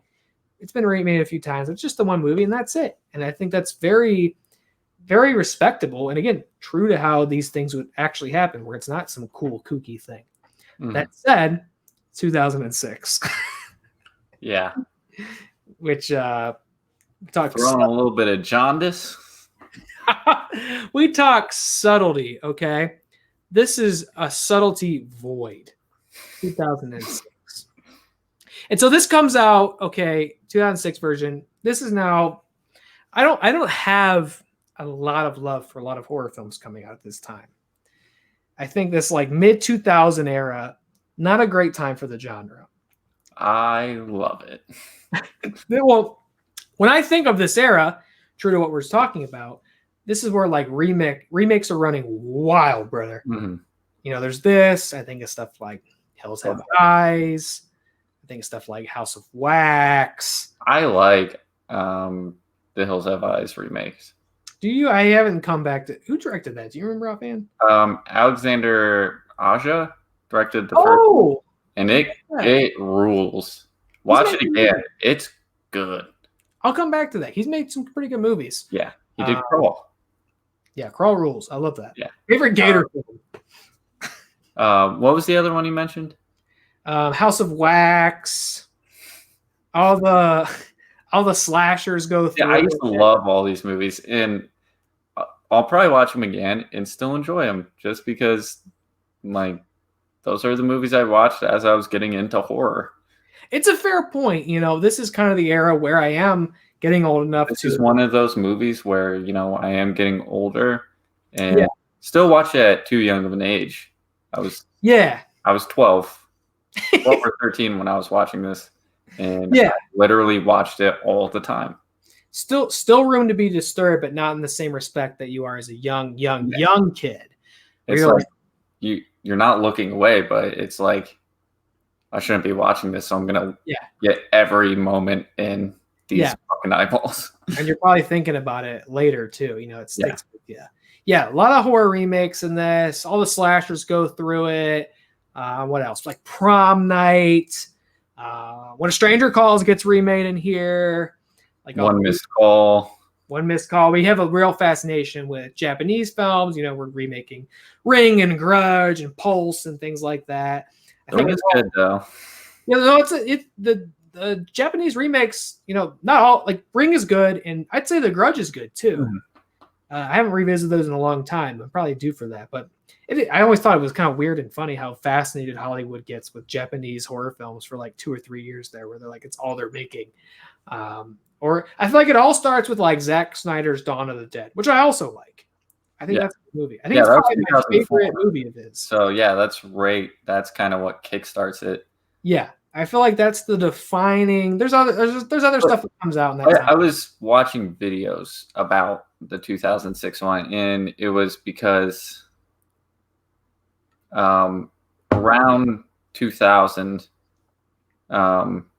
the slasher films pretty much just dead and gone. Yes, and they started going, Final Destination came out in 2000, right. And they're like, all right, we're going to do different stuff. But then they're like, well, let's look at overseas. So they're redoing all these Japanese horror films. And then they're like, well, we fucking just milked that. Let's go into the well and see what we can remake. And then you're just remaking everything. Let's just do all that other shit that kids haven't seen. So you get Dawn of the Dead and Black Christmas and Hills Have Eyes. Yeah. Which Texas Chainsaw Massacre. Yes, that's yeah, the McConaughey massacre.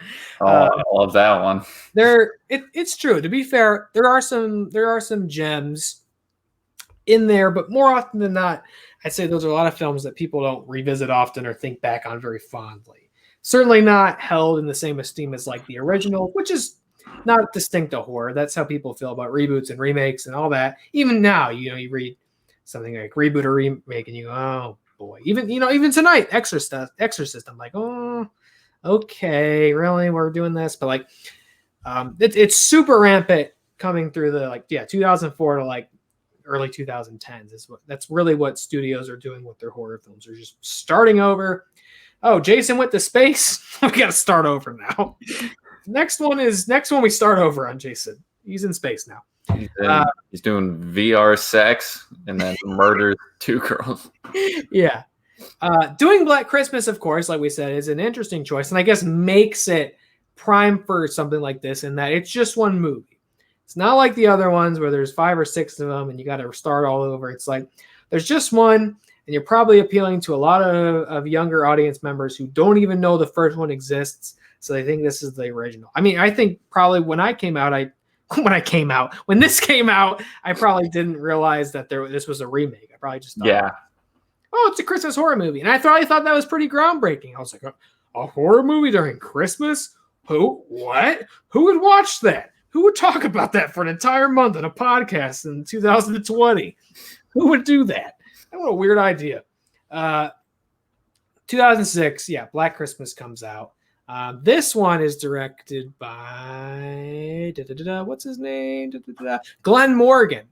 And I'll tell you, there's a good reason I can't remember Glenn Morgan's name. He hasn't directed another movie after this. Yeah, because he hated the experience so much. He hated the Weinsteins. Good reason. But he hated working with him so much, he never worked on another movie. I had read another quote from him too, because he also, before this, his other feature was a remake of Willard. Yeah, which Willard. I like Willard. I've never seen Glenn Morgan's Willard, but with Crispin Glover. Oh, okay. I understand. Didn't do very well critically or commercially. No, it did not. And he had said, okay, if my Black Christmas doesn't do well, I'll never direct a movie again. And he stuck to that promise because did not light the world on fire, unfortunately. But yes, part of the production and history of this film is you have to mention that those fucking Weinsteins were had their hands all over this. Garbage Day! Which is not even 1/1000th of a appropriate critique of the Weinsteins. Don't have to get in that. You know the story. One of them will probably die in jail from COVID. Cool. Very cool. Very cool. Very cool. Nice. Nice.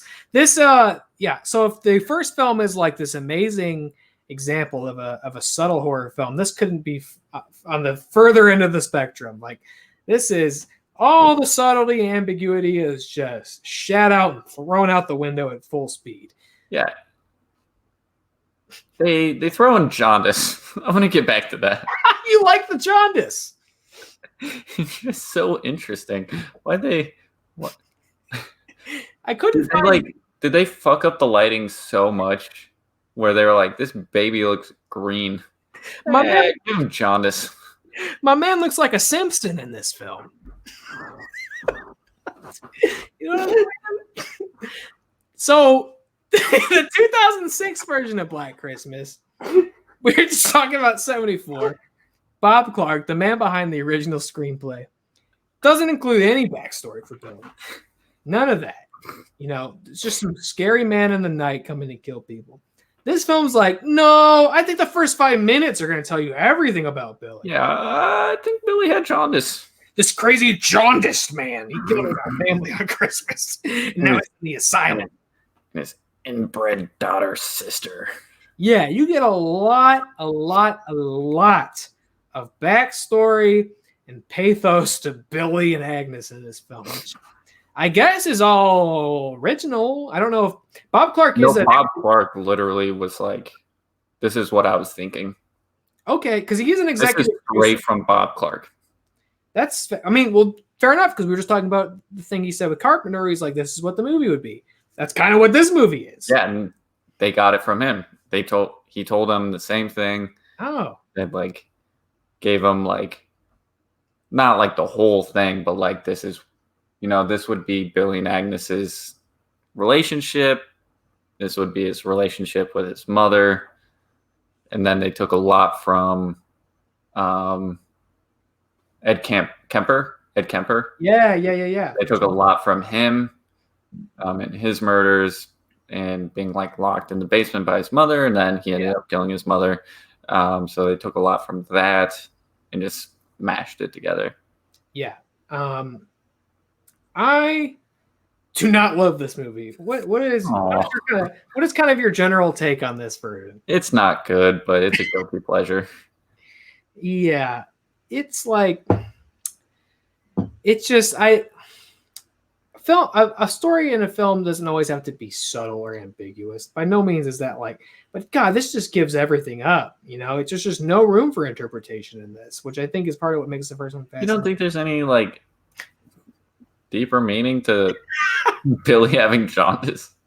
Billy having jaundice, which is, I wonder where that came from. Like, did Bob Clark be like, you gotta make him jaundice? No, I think because the lighting is so oversaturated. Another very 2000s thing, yeah. Yeah. I'm wondering if they fucked up, if it was so oversaturated. They're like, he looks a little yellow. What if we made him more yellow? Do you think that was a Harvey Weinstein edit? Yeah, they were like, just give him jaundice. Give him fucking jaundice. It's a very weird detail that has nothing to do with the story. It's very strange that they went that route. This is the most, this version, it's about, again, sorority sisters, Christmas, holidays, everybody went home, they're isolated, they're in their house, but we get everything. Oh, Billy used to live there with his family. His mother was abusive. His father was his only friend. His mother killed his father, secretly buried his body. Billy saw it. He lived in the attic, and then his mother had a incestuous relations with them to have their daughter. And then when he snapped and he killed them all, and he made Christmas cookies out of his mom's back fat, and he ate them, and the cops arrested him. It's just like, holy shit, guys. Calm down. Y'all okay? Hey, guys, I don't know about... calm down? I don't remember flesh cookies in the first film. You guys really just went... Oh, you didn't? You don't remember that? No, I might have fell asleep during that part. I don't know. Like, they just... And then the close-up on the mouth biting into the cookie. Yes, which trivia I learned was bacon. Yeah, some cooked snow angel bacon cookies. Yeah, and from the first kill on, this thing is so in your face. Like the first kill in the attic, they like rip a fucking eyeball out. It's just like, boy, this is a different vibe. This very over the top, which I think between the two makes this one not hold up so well. The other one is like almost timeless in its ambiguity. It's. You wouldn't call this timeless and it's jaundice? No. Yeah. This movie's fucking silly. I can't take this seriously watching it right now. 74 can take it completely seriously. I think the tone resonates even now, holds up. This film is goofy as shit. This thing is so loud and in your face and over the top. My God. It's just like beating you over the head with a fucking Bible or something. Bible adds a word religious context to it. It's like beating you over the head with infinite jest. You ever see that book? It's quite large. Just a large book. Just caving your skull in. Like, look at this. It's violent. It's tasteless. It's fucked up. But I was reading that originally it was more in line with the first one. I mean, there was the backstory, and that was like the bulk of the violence. The kills were more in line with the first one. Even the end was very open-ended. Yeah. Where the final girl thinks she's murdered, or not murdered, but, killed Billy, but then because Agnes was not in it. Like, you don't see Agnes. I mean, you don't see the killer, and you think it's Billy the whole time, and then you kill Billy, but we find out it's been Agnes the whole time. Yeah, which is like and that was like the open-ended, but the Weinsteins wanted more Agnes, wanted there to be two killers, definitely. Yeah. Like, you see both killers, wanted more blood, more violence, added on that hospital ending. Yeah. I wanted a big showdown in a hospital with the two killers. They added a lot. They like made him rewrite so much on the fly. That's my understanding as well. And you know, you can definitely see, okay, 1974, this is maybe before we knew what slasher movies would be like. This version, made after all those slasher movies. And it's very apparent that it's taking its cues from, not really from the 70s film, but from other movies. It again, feels very kind of Jason. You know, the films are just very graphic, very brutal, very physical. It still has elements like the dead bodies in the attic. That's still happening. That's like their pseudo twist. It's like, oh, it's not. Because I couldn't really remember anything about this movie, like plot wise. Oh, so I was again kind of seeing this for the first time again. I remember the back fat cookies. Yeah, that kind of shit sticks with you, and that is true. But for me, that seems it's so over the top that you're just like, okay, man, really, we're doing this, you know, like. That something that fucking outrageous, like that'll take me out of the movie. Where it's like, oh yeah, I'm watching a movie. Look at this absurd shit you film. Like I can't. It's too much. It's so over the top, especially when you contrast it with what it came from. And didn't we have a conversation recently about like shitty, like families in horror movies where they're so over the top and just like, fuck you. Yeah, and you know what? I remember what episode we were talking about, but this is one of those instances where it's like, oh my God. Like, this is so completely the equivalent to Rob Zombie's Halloween. Yeah, I guess so. You know what I mean? Where it's like, hey, here's this character that had no backstory really before, and we're just going to give you a lot of backs. Like half this movie is setting up shitbird. Yeah, and it's like he came from this disgusting family. You know, he was raised in this horrible climate. This feels very equivalent to Rob Zombie's Halloween, where it's like, well, we didn't really need all this stuff to be elaborated on. That's kind of what marks the brilliance of the first one. But I guess this is almost like a sort of sequel, and you know, it's building off of. I would love to have seen what Bob Clark's Black Christmas 2, so to speak, would have looked like. Which, by the way, I don't know if you know this, but after the very disappointing release and response to this film, Bob Clark started working on what he was going to make a proper sequel to 74. I did not know that. And he was going to bring Olivia Hussey back. He was going to bring characters back from the first film and do a proper follow-up to Black Christmas, and he unfortunately passed away before he could ever, you know, get it in production and do it. But I would have been very fascinated to see what that would have looked like, because I guess he was apparently, you know, not impressed with how this turned out, even though he was producer on it, or at least maybe that was the same thing. Those Weinstein edits, perhaps that's what disillusioned him about it, and the film didn't turn out the way that he intended, or the director intended. But yeah, it's got some of the same elements, you know, the call. They never had that big, the calls are coming from in the house moment, you know, because the whole cop thing is eliminated already by then. Yeah. And it's not a couple of days, it's one night. People are dying. There's more deaths, very graphic, more rapidly. And you just kind of have that sort of twist of, oh, you think it's going to be Billy. I couldn't remember if they were going to like go, oh, Bill. I thought they were going to go as far as like, oh, Billy's actually never did anything wrong. And like, it was always Agnes and he took the blame. I really couldn't remember. I was like, oh, are they going to go that route and do something interesting with it? But no, it's not really a twist. They're just kind of like, oh, they're both killers. They're both in the house. It's just kind of like, oh, okay. I guess you say so. I guess. Yeah, you say so. And that's what we're doing. I mean, that's fine. I love when Agnes gets stabbed in the fake eye and it makes a like it's pulled out. A lot of eye trauma in this thing. Yeah. I wonder whose fetish that was. Ugh. Ugh. Yeah, this is more eyeballs. Sounds like a Harvey thing. Yeah, it's a fucking nasty movie. Very much feels like a product of its time. I mean, I'm not saying it's terrible, but it's just it adds all these very blatant elements and then doesn't really end with any reason as to why. Yeah. Although so I mentioned earlier, this also did release on Christmas Day, which upset a lot of people. Yeah, and it was a fucking nightmare, I guess. And it wasn't Harvey, it was the other Weinstein brother. Is it Joe? No, it's Bob. Bob. Yeah. I don't know if Joel. He said, people kill each other all the time, even on Christmas. I mean, probably, yeah. He said, violence just doesn't stop because it's Christmas. Fair enough. Programming.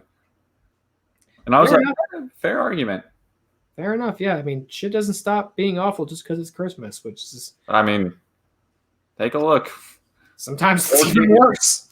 14 years later. Yeah. And that's fair enough. That's true. Yeah, I mean, and the justification was like counter-programming, holiday movies are out this time, let's put out something that's different. I don't know if I would go out of my way to watch this like on Christmas Day per se. It usually don't release Christmas movies on Christmas. You go for like November, and then you have like those few weeks where people want to watch movies like that. I don't know if I'd like go out of my way on Christmas to go to the movie theater. I would see this on Christmas. You would have gone to see this in 2006. Yeah. Did you read about like what they shot for the TV and trailers, like the TV promos and trailers? Yeah, they shot a lot of stuff that's not in the movie, right? Yeah, it literally all the trailers in the promo spots are comprised entirely of stuff that is not in the movie. Like someone trapped under a lake, someone being like dragged through the snow, someone being hung from a Christmas tree, someone pumping a shotgun and saying "Merry Christmas, motherfuckers." That definitely never happens. Yeah, like literally they filmed so much. Like someone was like trapped under a frozen lake. Like it was just weird shit. It's like, why would you just not like?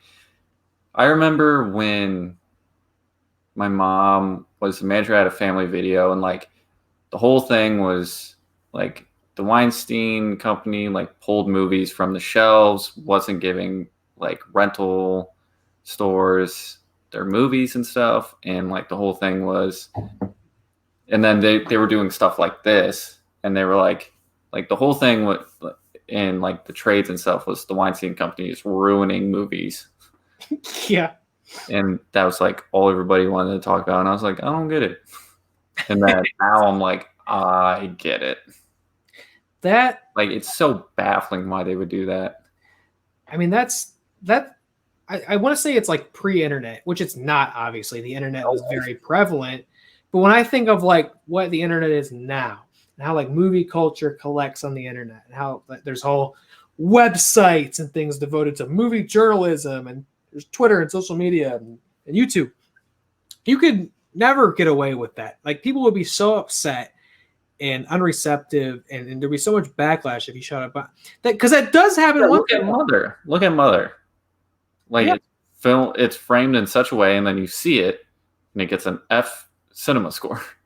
I remember. I mean, like these are very random examples I'm grabbing from, but like a film like Suicide Squad, I remember is one that includes a lot of shit in the trailer. It's not in the movie, and people were like, "The hell is this?" There's all these scenes I wanted to see. They in the film, or like Star Wars Rogue One. I remember had a lot of stuff in the trailer where it was like, oh yeah, we just did like these weird pickups on set, like downtime. We shot these cool things, but they were never intended to be in the movie. It was just these cool shots, and everybody was like, well, I wanted to see that scene. Why did you put that in the trailer? I showed up to see that. So like to go out and do all these deliberate shoots where you're like, well, this isn't in the movie. It's not even in the script. These are literally just cool like pickup shots to put in the trailer to get people interested. I mean, that's not a precursor to the internet. That's a precursor to like clickbait. Hey, there's this really cool fucking movie. Oh, none of that. They did that with all their movies. Yeah. Weinstein Company did that literally with all their movies. They would just do pickups and put primarily shit that is just not in the movie in their trailers. Yeah. That's you really, now that there's such like informed like film communities and things like that, like you can not get away with that. That shit would be identified so quick, and you would be crucified for trying that. At that time, like message boards exist in that time, but like social media is not very refined, and like maybe you have like the IMD message board at best, but like not like these focused communities would be like, yo, that shit's not cool.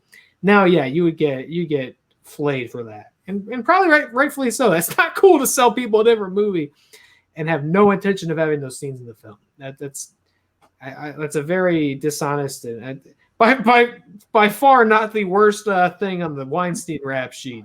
Misleading Black Christmas trailers, but not a good thing. I'm just add it to the pile. Yeah, one of many shitty things they've done. We're still unraveling the absolute blight that they have left in our culture and our collective fucking souls. Those fucking monsters. So yeah, Black Christmas 06. What do we think? Pretty good. You think it's pretty good? I still like it. I guess it's fun, right? It is. It's like, it feels like to me, very much like a CW production, but also a CW production that's allowed to have really graphic violence in it. That's uncensored. And butt cheeks. I probably think of that because it's like Katie Cassidy in it, who's like the star and the final girl, who's like, been in a lot of like the CW, like DC shows. Yeah. And Michelle Trachtenberg, who was in like Buffy. Mm-hmm. So it's got kind of that cast in it. It's got Mary Elizabeth Winstead, who just comes and goes. Yeah, I came back to the. I remember and then she's like pretty much calling everybody on their bullshit. They're like, "This is like something's going on here." Then she just disappears. Yeah. People just kind of die in this. Did she die in the movie? I think she just left. It speaks to the quality of the film that I already can't really remember, but basically I think everybody dies except Katie Cassidy's character. I think every single character in this dies except for her, including Billy and Agnes. Billy does have a good death scene, getting speared on the top of a Christmas tree. If you're gonna do a Christmas horror film, that's a good death scene. Would you really get impaled with a Christmas tree? Probably not, but wouldn't it just kind of like bend and then fall over? Yeah, probably. But if the death scene for the killer in a Christmas movie, I guess that's a pretty good one. Yeah, I don't know. I would be interested to know what the original ending was. That was apparently going to be more in line with the '70s film, where it was going to be a little more subtle and not so over the top. But that's happening. So you remember when Billy comes up through the attic? Yeah. You're like, oh, this is the end. And then you think she kind of like, they start scuffling. Well, she was supposed to kill. So Agnes wasn't in this part. Like, she was kind of lured up there. She kills Billy. And then it's like, oh, it's over. And then it's the same kind of thing. Karl. And we find out that it was Agnes the whole time. Oh, okay. And it was that kind of like twist that you were talking about, but it was reworked entirely where it was Agnes the whole time, and Billy was, wanted to stop a massacre. Oh, so Billy was like the jaundiced scapegoat. Yeah. He was breaking out to stop Agnes. Yes. That's kind of an interesting twist. I can see that not really landing with like a younger audience because it's kind of reliant on you knowing about the original Black Christmas and thinking like, oh, I know how this story goes, and be like, oh, gotcha, subverted expectations on your ass. I think a lot of people have just been probably like, okay, not to verify the Weinstein notes, you know what I mean? But like that's what you're doing right now. The like Black Christmas story, I don't think. I could be wrong. I didn't know what was going on in 2006, but I don't know how well that twist would land because I just don't know how iconic a movie Black Christmas was to like the general audience. You know what I mean? We talk about the general audience. Well, there wasn't much of that for this movie, so. I was going to say, they didn't show up for this movie. So you may as well just stuck to your guns and told the best story you could without all this dumb bullshit in it. Because they didn't even fall for your clickbait trailers, Harvey. So nice try. They didn't fall for Merry Christmas, motherfuckers. Yep.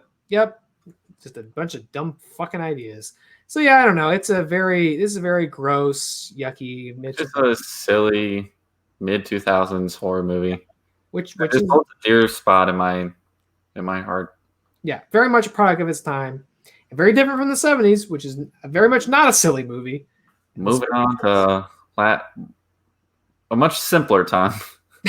1 year ago. Several months ago. I guess this came out December of last year? December 13th. Friday the 13th. So, well, they did it. They went for it. And they went for that December release on their Christmas movie. A risky move. And another one where, again, I mean, here's the thing. General audience didn't really show up for this one either. I think that might have a lot to do with people you don't really release a movie like this in December. I know it's a horror movie and it's not tradition. It's not Christmas with the Cranks or whatever, right? But you typically don't release a movie like a Christmas movie in December because by the time people get around to seeing it, it's like January. No one wants to see a Christmas movie in January. You release those in November. So that also could be why, these other Black Christmas films didn't do so well. But the 70s version, lit the world on fire a little bit. 2019, yes. Simpler time, easier time. You could go to your friend's house. You could hug them. You could kiss them. Didn't matter. An easier day. 2019. The third iteration of Black Christmas. This one directed by Sophia Karl. Definitely, the 2006 version is different, but definitely kind of living off the same skeleton as the first film. This one, all it has in common with it is sorority sisters during Christmas time. That's it. And the crystal unicorn. Yeah, you're right. Okay, so yeah, the crystal unicorn has a kill in that film, and it has a kill in this film as well. It's really all that's present throughout the three. And the bare bones of no Billy. Time. No Billy. Nothing even close to Billy. Diva Cup. Yeah, Diva Cup. Diva Cup. No Billy. So, Black Christmas 2019, not only didn't, get a great commercial reception, but just generally across the board, not a very... Shitted on. You got shitted and farted on. Not a well-received film. So I had not seen this movie when it came out. I only saw it just a few days ago for the purposes of this episode. I was very kind of excited for it and interested to see how it was going to play out because I watched them all, in the same week. So I was like, okay, having the other two very present in my mind, I'm very interested to see why people didn't go for this one. And I can get it because it does feel kind of like a misdirect to call it Black Christmas. Absolutely. You could totally make this exact same movie and not call it that. And somebody might go like, oh, it's kind of like Black Christmas because, it's got the sorority and it's Christmas and it's a horror movie. But outside of that, you could call it something else and it wouldn't be a ripoff. It wouldn't even really be a derivative. Yeah, that's my other point on why I don't think I liked it the first time. It's because they called it Black Christmas and I was like, oh, fuck yes. Right. Like a new Black Christmas. Blumhouse is doing it. Yeah. Like it looks cool. Like it looks different. Like obviously they have to have Billy. Yeah. And I can't wait to see what they do with it. Looks like they're doing something different with Billy. I was wrong. No Billy. I was like, it's going to be R. It's going to have some cool kills in it. No. It's PG-13. There's no Billy. No Billy. The twist is given away in the trailers. That was another huge thing why people didn't go see it because they saw the whole movie in trailers. Because they show like them being hunted by someone and then they give away there's more than one killer in the trailer. So I never even saw the trailer, so I didn't know. The trailer straight up give it away, and I still held on hope. I was like, there's got to be more. There's no way Blumhouse would give away a twist like that. And sure enough, They do. Oh, Like they don't wait until the end either of the trailer. It happens at the beginning of the trailer. Like you get the huge setup, like it's on a campus, people are dying, they're being hunted by someone, and there's a second killer as well. And there's a third killer. And they give all of it away. Wow. So why would anybody go see it if they already know what it is? Right. And that's an issue that I feel it coming. Hold on. Excuse me. Thank you. Thank you. And by the way, let me say it's pre-recorded. I don't anticipate editing any of this, so that's staying. Oh, no. Me belching is staying in because why would I do any extra work? Don't worry about the audio listeners. Oh my god. So I've never seen the trailer. So I went into this like having no idea what to expect. And so being pretty caught off guard by all the developments, the lack of the Billy thing, the lack of the call in the house thing. Yeah. They recreate via, which feels very studio exec to me. Like, what if instead of calls, they got DMs? Well, we can't really call it Twitter or WhatsApp or any of those other ones because of copyright issues. What if we call it Yip Yap? Yeah, that just felt so like I know teenagers are really into sending DMs now. It's like, what if we could have like a Snapchat, Billy? Or something? Wouldn't it be funny if she tries to explain what a DM is to a disgusting rent-a-cop? Oh my God, yeah, put it in there. Yeah, that scene wasn't great. But I will say all of these sentiments I thought when I first saw it, but then I watched it again and I was like, if I go in thinking like they're doing something like Cloverfield, where they can do a Black Christmas every Christmas, but it's a different story focused around a college campus and a different kind of killer. Yeah, that could be a thing. That is a different but cool idea, but straight up tell us that. Say right. That, it's Black Christmas is a collection of like slasher flicks based around Christmas time and on like a sorority house. Yeah. Then I can wrap my head around it. And then just don't give us the whole plot in a 1.5-minute trailer. Right. And we're golden. And so for me, I did experience this plot kind of firsthand and that I didn't know was happening. Okay. And I think that's much more fun to have that, especially if you know what Black Christmas is, to go, whoa, what's happening? This isn't what I thought I signed up for. But I do wonder if again, it's the same thing. Like the Black Christmas, not to sound all legalese here, but the IP, the brand, I don't know if that's that strong. Yeah, I think I don't know that it's so distinctive that again, a new audience sees and goes, oh, I know what that is. And they show up for it and go, oh, I don't know what this is. You know what I mean? I think the people who did have that experience were, it seems like, very disappointed by it, which were these, ingrained horror fans. Yeah, I wanted more Jaundice Billy. And I didn't get Jaundice Billy. I got shitty frat house rapists. I will say, as somebody who watched all 3 of these movies in 1 week, it was kind of exciting to realize, oh, they're not doing Billy again. No, yeah, definitely. Watching it a second time, again, I liked it a lot more. I just wish it was R-rated, and yeah, that's really it. So you mentioned that, and I think it's an interesting thing to know is, yes, the first film, is R-rated, but relatively restrained by modern conventions. The second film was R-rated and is so over the top, fucking skin cookies and eyeball torture. This movie, PG-13, and you definitely feel the dissonance in the rating and the content from them. But I guess that's not without a reason.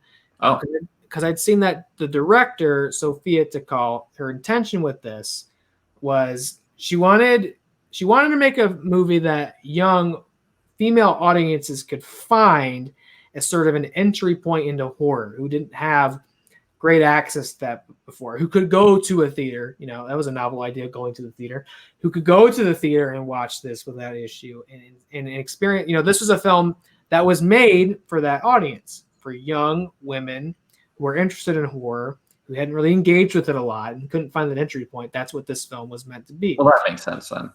And that's why the violence isn't as heavy. I guess she wanted to push the violence as heavy as she could without hitting an R rating, and I guess did as much as she could in the film. But yeah, it's not very graphic, it's not very gory, it's not very bloody. In fact, that's what I think also inspires. I mean, that's cool and all, but then don't call it Black Christmas and don't base it in college.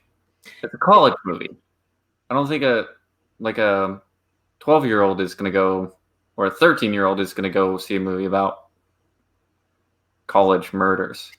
Well, I think you're correct in that they're noble ambitions, but at the end of the day, clearly the intention still didn't resonate with audiences because not very many people went to go see this. And I don't think, but and maybe they didn't go in droves. I would love to hear that, a young woman who hadn't really seen horror but was curious about it or hadn't engaged with it, had seen this film, and then that was their entry point to the genre, and they checked out other things, or down the road that's somebody who could potentially make a horror film, a creative type who hadn't engaged with horror before, and this was their entry point. I think they're noble ambitions. I don't know that it panned out that way, and I'll say this kind of out of the gate. I didn't love the movie. I didn't like it a lot, in fact. But and I want to put that out kind of on Front Street here, because I know how this looks. I know how this sounds. Here we are, you and I, two fucking white cis males sitting down to say. It sounds like maybe you came around on it a little bit more than I did. Yeah, definitely. I the second time watching it, I do like the story a lot more, and I think it's a very powerful story. Yeah, I think modest intentions and good ideas. I just don't love the execution of it a lot. It's very heavy-handed. Yes, extremely heavy-handed. Which, yeah, I mean, even right off the bat, like, have you seen my Diva Cup? It's very not subtle, but I also have to accept, and I do accept, that this film wasn't really made with me. No, it wasn't made for us. Yeah. And we know that now. And, I mean, I'll say it again, second time watching it. I like this a lot more, and I've come around to it, and I had a lot of fun with it the second time. And I imagine a lot of it has to do with you checking your expectations at the door and understanding you're not going to get traditional Black Christmas in this movie. Yeah. Because the big reveal and twist of like, oh, it's this old fraternity. It's based on the founder of the college who unlocked some weird supernatural means to unlock the true potential of men around the world. I mean, it's like, but like I said, it's very heavy-handed, very non-subtle, not in the way that eyeballs are being gouged, but thematically not subtle at all. There's that scene towards the end where, one of the, I think Imogen Boots' character, are you crazy? We're not crazy, we're men. It's just like, you know what I mean? It's just like, yeah. But in the same way that, and not to disparage, because I've talked about this before when we did Clown in a Cornfield, not to disparage, young adult fiction, but that's the kind of thing. You're writing a story geared towards an audience who's younger and maybe hasn't engaged with stories that are reckoning with these ideas and these themes. These are the kind of things that are on your mind that you're dealing with for the first time. And again, as a fucking 28-year-old white straight dude, this movie wasn't in for me, and that's fine. I didn't love it. I did think there were some cool ideas in it, but I did think it was very heavy-handed, and I didn't love it. But that's okay. It wasn't made for me to love it. And there's so many horror movies that are made for me. I mean, it comes down to good filmmaking, I guess. Yeah, I mean, this sometimes misses the mark on it. I mean, Call Me by Your Name wasn't made for me.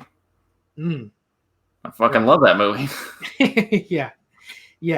I just think it's disappointing to get the full context of it in hindsight now and see how it was received and how people treated it, which is, I feel like, we talk about horror as a community that's very passionate. And I love that because I think it's very unique to horror. It's why we can have such detailed and passionate discussions about this stuff. But I also feel like and this isn't true for most people, a lot of people, and I would love to think most people, but there is also kind of this gatekeeping element to it. Yeah. Like And I definitely don't want to be that person because I was once a young kid who wanted to get into horror. Right. Right. And I would fucking hate if like I was trying to like ask someone about like a horror movie and then them be like, nah, you're not watching this. Like, yeah. Fucking little kid. yeah. Like, who am I to say that, you know, a young generation of women can't have their Black Christmas? Right. That's like they can, if they enjoy this, then good for them. I mean, I am starting to like it. Yeah. I never want to be that guy who makes people feel bad for liking something they like. And everybody, and even if I didn't like it, that's fine. You know, we can always have a difference of opinion on art and film, especially in horror. And I would hate to think that, you know, somebody would be denied access to this community and this genre and these types of stories because, you know, the old guard didn't like that one. You know what I mean? We all have our first horror film, and maybe it's traditionally not a very great movie. You know what I mean? I almost couldn't. Yeah. I would hate if someone came up to me and said, "You like Joe's Apartment?" and just gave me endless shit about it. I'd be like, are you telling me you don't like it? I would block that person. If that person's watching right now, block us, because I don't want you to watch this or listen to this. All formats block our channel. I would gas and slap them. Like old cartoony slapping. Yeah. I think noble intentions are behind this. And did I, you know, purely love the film? I didn't. But some interesting ideas in it. I like the twist in that it's different. Again, as somebody who watched the other two films, you know, days prior, I was excited to realize, oh, this is going a completely different direction. I think is playing on your expectation of knowing what the story is going to be. I like. Here's something different. I like a slasher villain with a bow and arrow. I thought that was You don't see a lot of that. I'm trying to think. What do we watched? Silent Night, Deadly Night had that scene with the bow and arrow, and I was like, I remember watching that, and I was like, hey, you don't see a lot of that. Or like there was that Jason fan film recently where Jason used a bow and arrow, and I was like, that's kind of sweet. So when I saw this, and it was like all villains using bow and arrows, I was like, this is kind of cool. I don't. You found it outside of the house too. Yeah, and you know, I thought that element was cool. And they brought the cat back. What's that? They brought the cat back. The cat was missing from 2006. Okay, so do you know? Do you remember? I don't know what. I think the cat in 74's name is Paul. Yeah. And this one's called Pauline. Oh, yep. Which I've read that apparently. This is so nuts. That apparently the cat, the cat showed up to set. It was a male cat. They sent the cat back to the shelter to get a female cat. Oh man, I was just like, man, we're really sticking to the driving kind of feminist force of this film, huh? Like the male cat. Yeah, like you think that cat's ass was so hairy. You think someone's gonna like? I get it if it's like Waffles. He walks around, you can see his deflated nutsack. Oh my god. From a mile away. I would understand that if it was a short hair, but that was a long-haired cat. Yeah. Like, you can't see anything from Pickles. You want to be able to tell what the fuck she is. She has so much hair back there. No doubt. And Pauline gets the marble stinger, by the way. I didn't stick around. Mid-credit scene with Pauline. Well, with the sticky paw? Yeah, we cut back to the sorority house where the dead dudes have the goo leaking out of them. Cat starts licking it up. What's that mean? I don't know.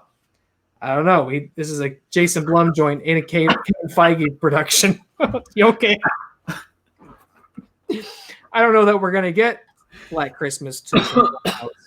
So we never might learn what that means. But Pauline gets the mid-credit stinger. Good for her. She's a good cat.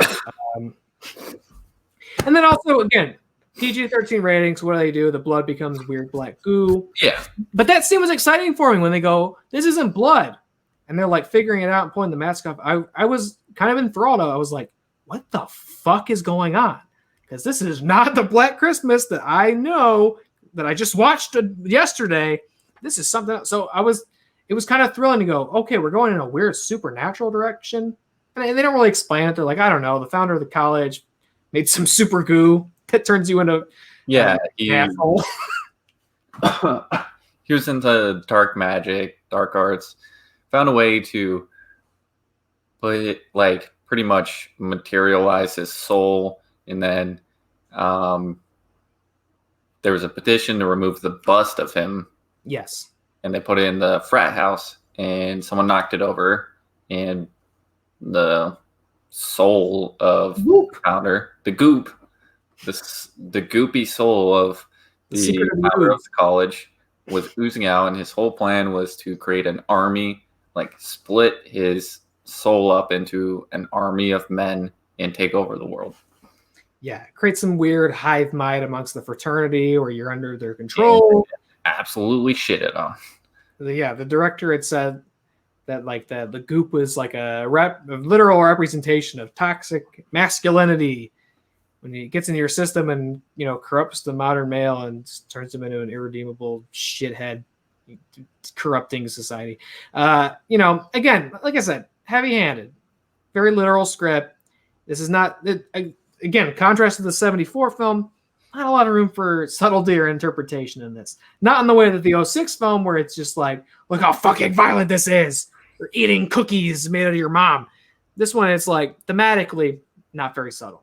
Yeah. And I was interested to read that the director also, originally came to Blumhouse and had pitched doing a new rendition and feminist take on I Spit on Your Grave, which makes, I think, thematically a lot of sense. Although again, a very exploitative, like rape revenge film. There's room to navigate and argue that there's like feminist ideas because it's it's the revenge on the killer. It would be nice to see a version of that film where I want to watch it. Yes, those are because they probably wouldn't glorify the rape scene. Yeah, those are definitely not repeat viewings. Those types of literally, I watched it again recently just because I was watching a bunch of stuff. I was like, "You watch this, so watch this," and I was like, oh, "I haven't watched that since like 2008." Let me throw that. I was like, there's a reason. I fast forwarded through that whole scene. I was like, this is fucking awful. Nobody wants to watch this. It's the same thing with Last House on the Left. Once you get past that scene, it's a great revenge flick. But Jesus Christ. Yeah, that whole shit.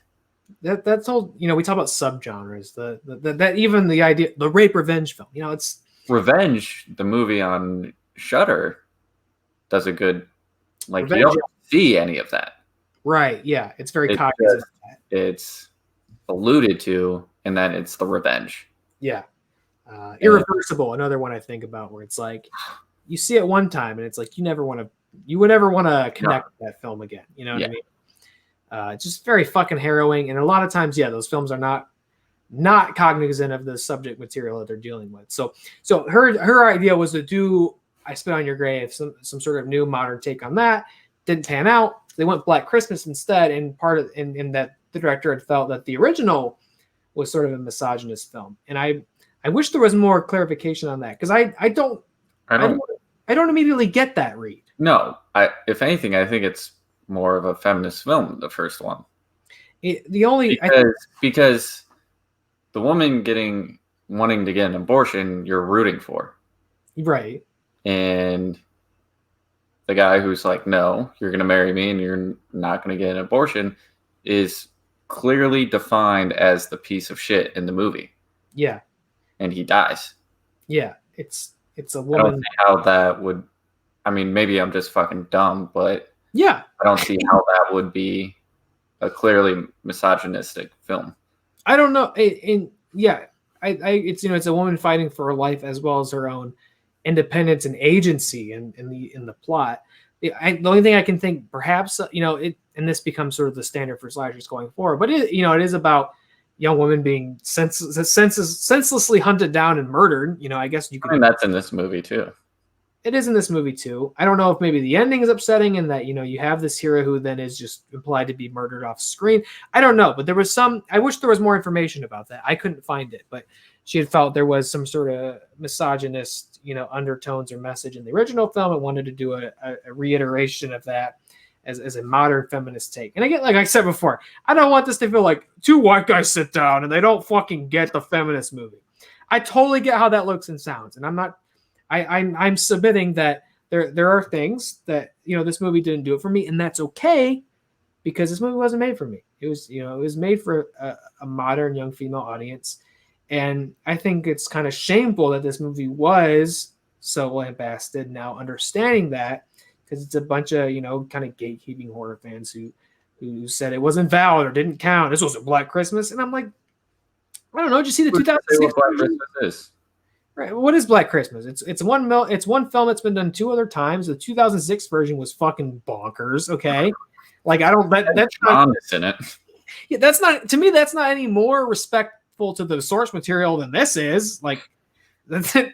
At least this has some sort of like pathos and like motivation behind it. Besides, let's just fucking kill a guy with a Christmas tree or whatever. Like, at least this has some sort of real earnest motivation behind it. Again, I didn't love it. I can see why people didn't like it. At the same time, I think there's some great ambition behind it and some great motives behind it. This is a director who I'd be interested to see more from, and perhaps a different. I would love to see your take on "I Spit on Your Grave." Yeah, I think that idea makes a lot more sense. The more interesting idea out of these two. Which again, I mentioned by the way earlier, like Blumhouse just apparently has everything in like a cabinet in the basement. He's like, well, I don't want to do Spit on Your Grave today, but you want Black Christmas? I have that in here. You want to do that? Like, can you find a feminist take on Black Christmas? Because that's what I got in the drawer today. Like, Jason Blum just secretly has all this stuff. Yeah, I would have to dig underneath Black Christmas and Spawn and Spawn, yeah. Five Nights at Freddy's. Like, I would have to dig through all of this, but Black Christmas is at the top. Oh, you don't want this? Okay, so last kind of thing on this beat. Because we mentioned Blumhouse, I think of a story like this, and okay, this one didn't work a lot for me. How do you execute a story like this? I think of something like The Invisible Man, which kind of the same idea. Taking an old film, like a film from the fucking 40s, and all it has in common with that original film, there's a man, he turns invisible. That's it. It's all it has in common. New story, new take, modern ideas. Motivated rules. Yeah, very motivated by real ideas and struggles and themes that you empathize with and you get, and totally show a modern take on what it is like to be a woman in contemporary society and the things that you deal with. Be gaslighted. Exactly. Living within an abuse. And our 13-year-old's going to go straight to the movie theater to see this?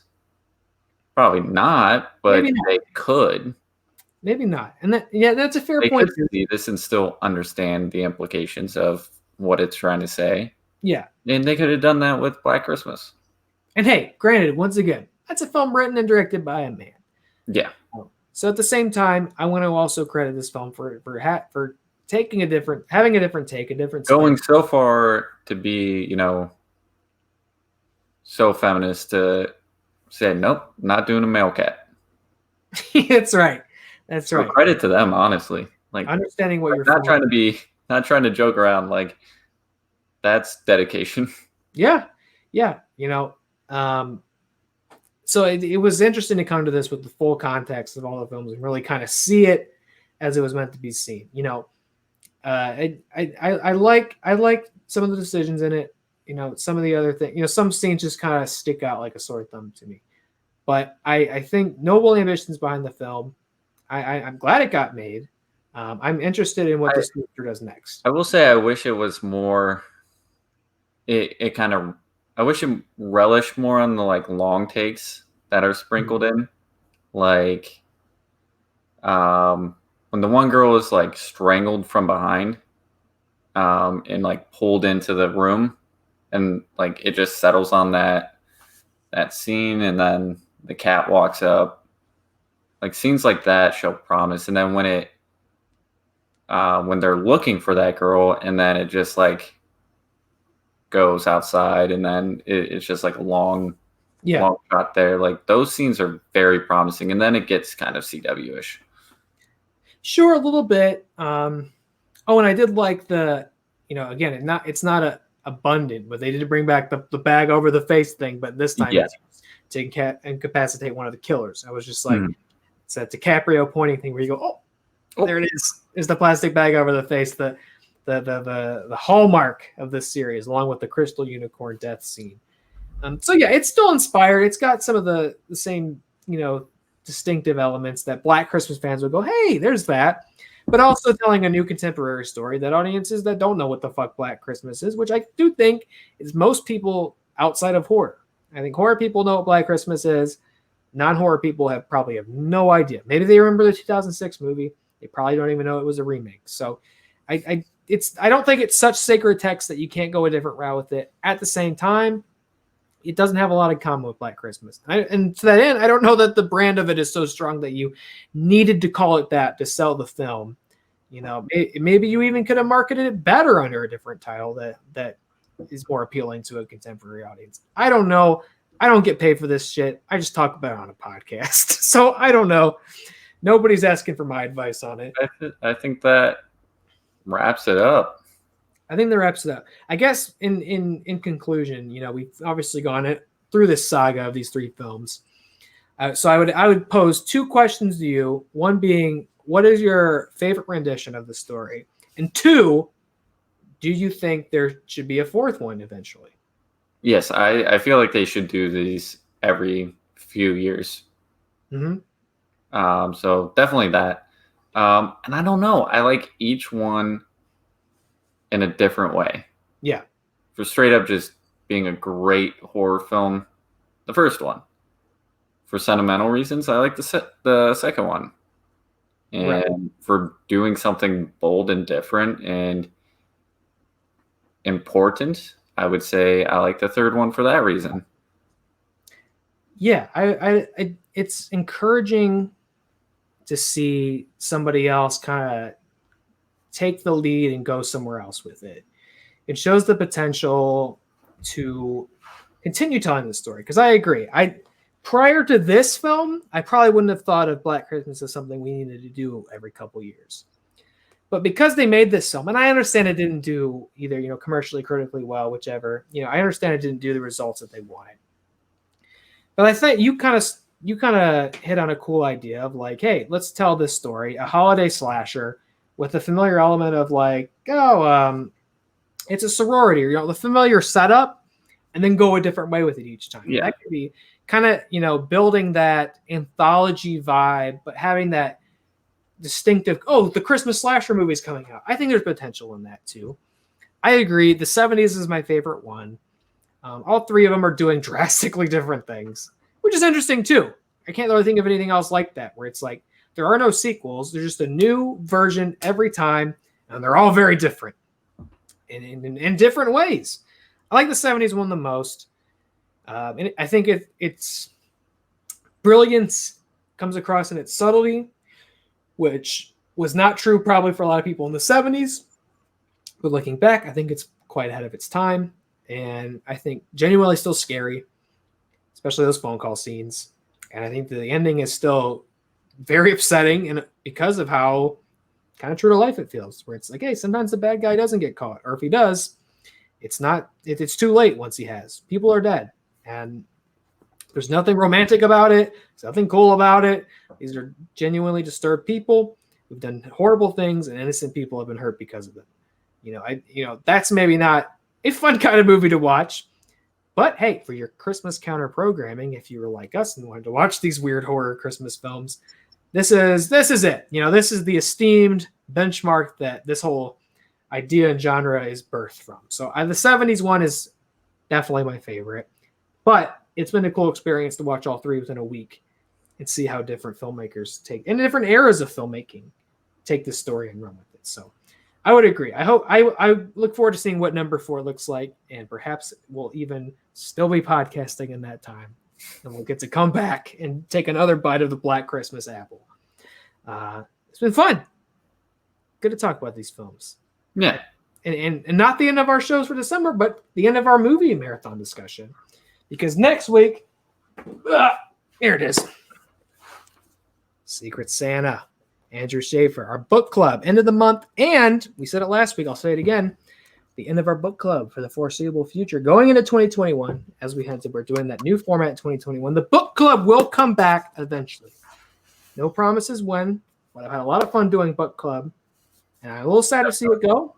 It'll come back eventually. We want to just try a couple of different things in the meantime. But next week, Secret Santa by Andrew Shaver, a holiday horror novel book club episode. Very much looking forward to it. And of course, remember, in January is the start of our season 2, our new format, Talking to Video Drew about Basket. Can't wait to do it. Ghouls and Goblins, thank you so much for tuning into this pre-recorded Reelydays, Reely Scared episode. Have a great evening. We'll see you next week. Oh, my God. Oh, my God. Get that off the screen. Get out of here. Good night. And thank you.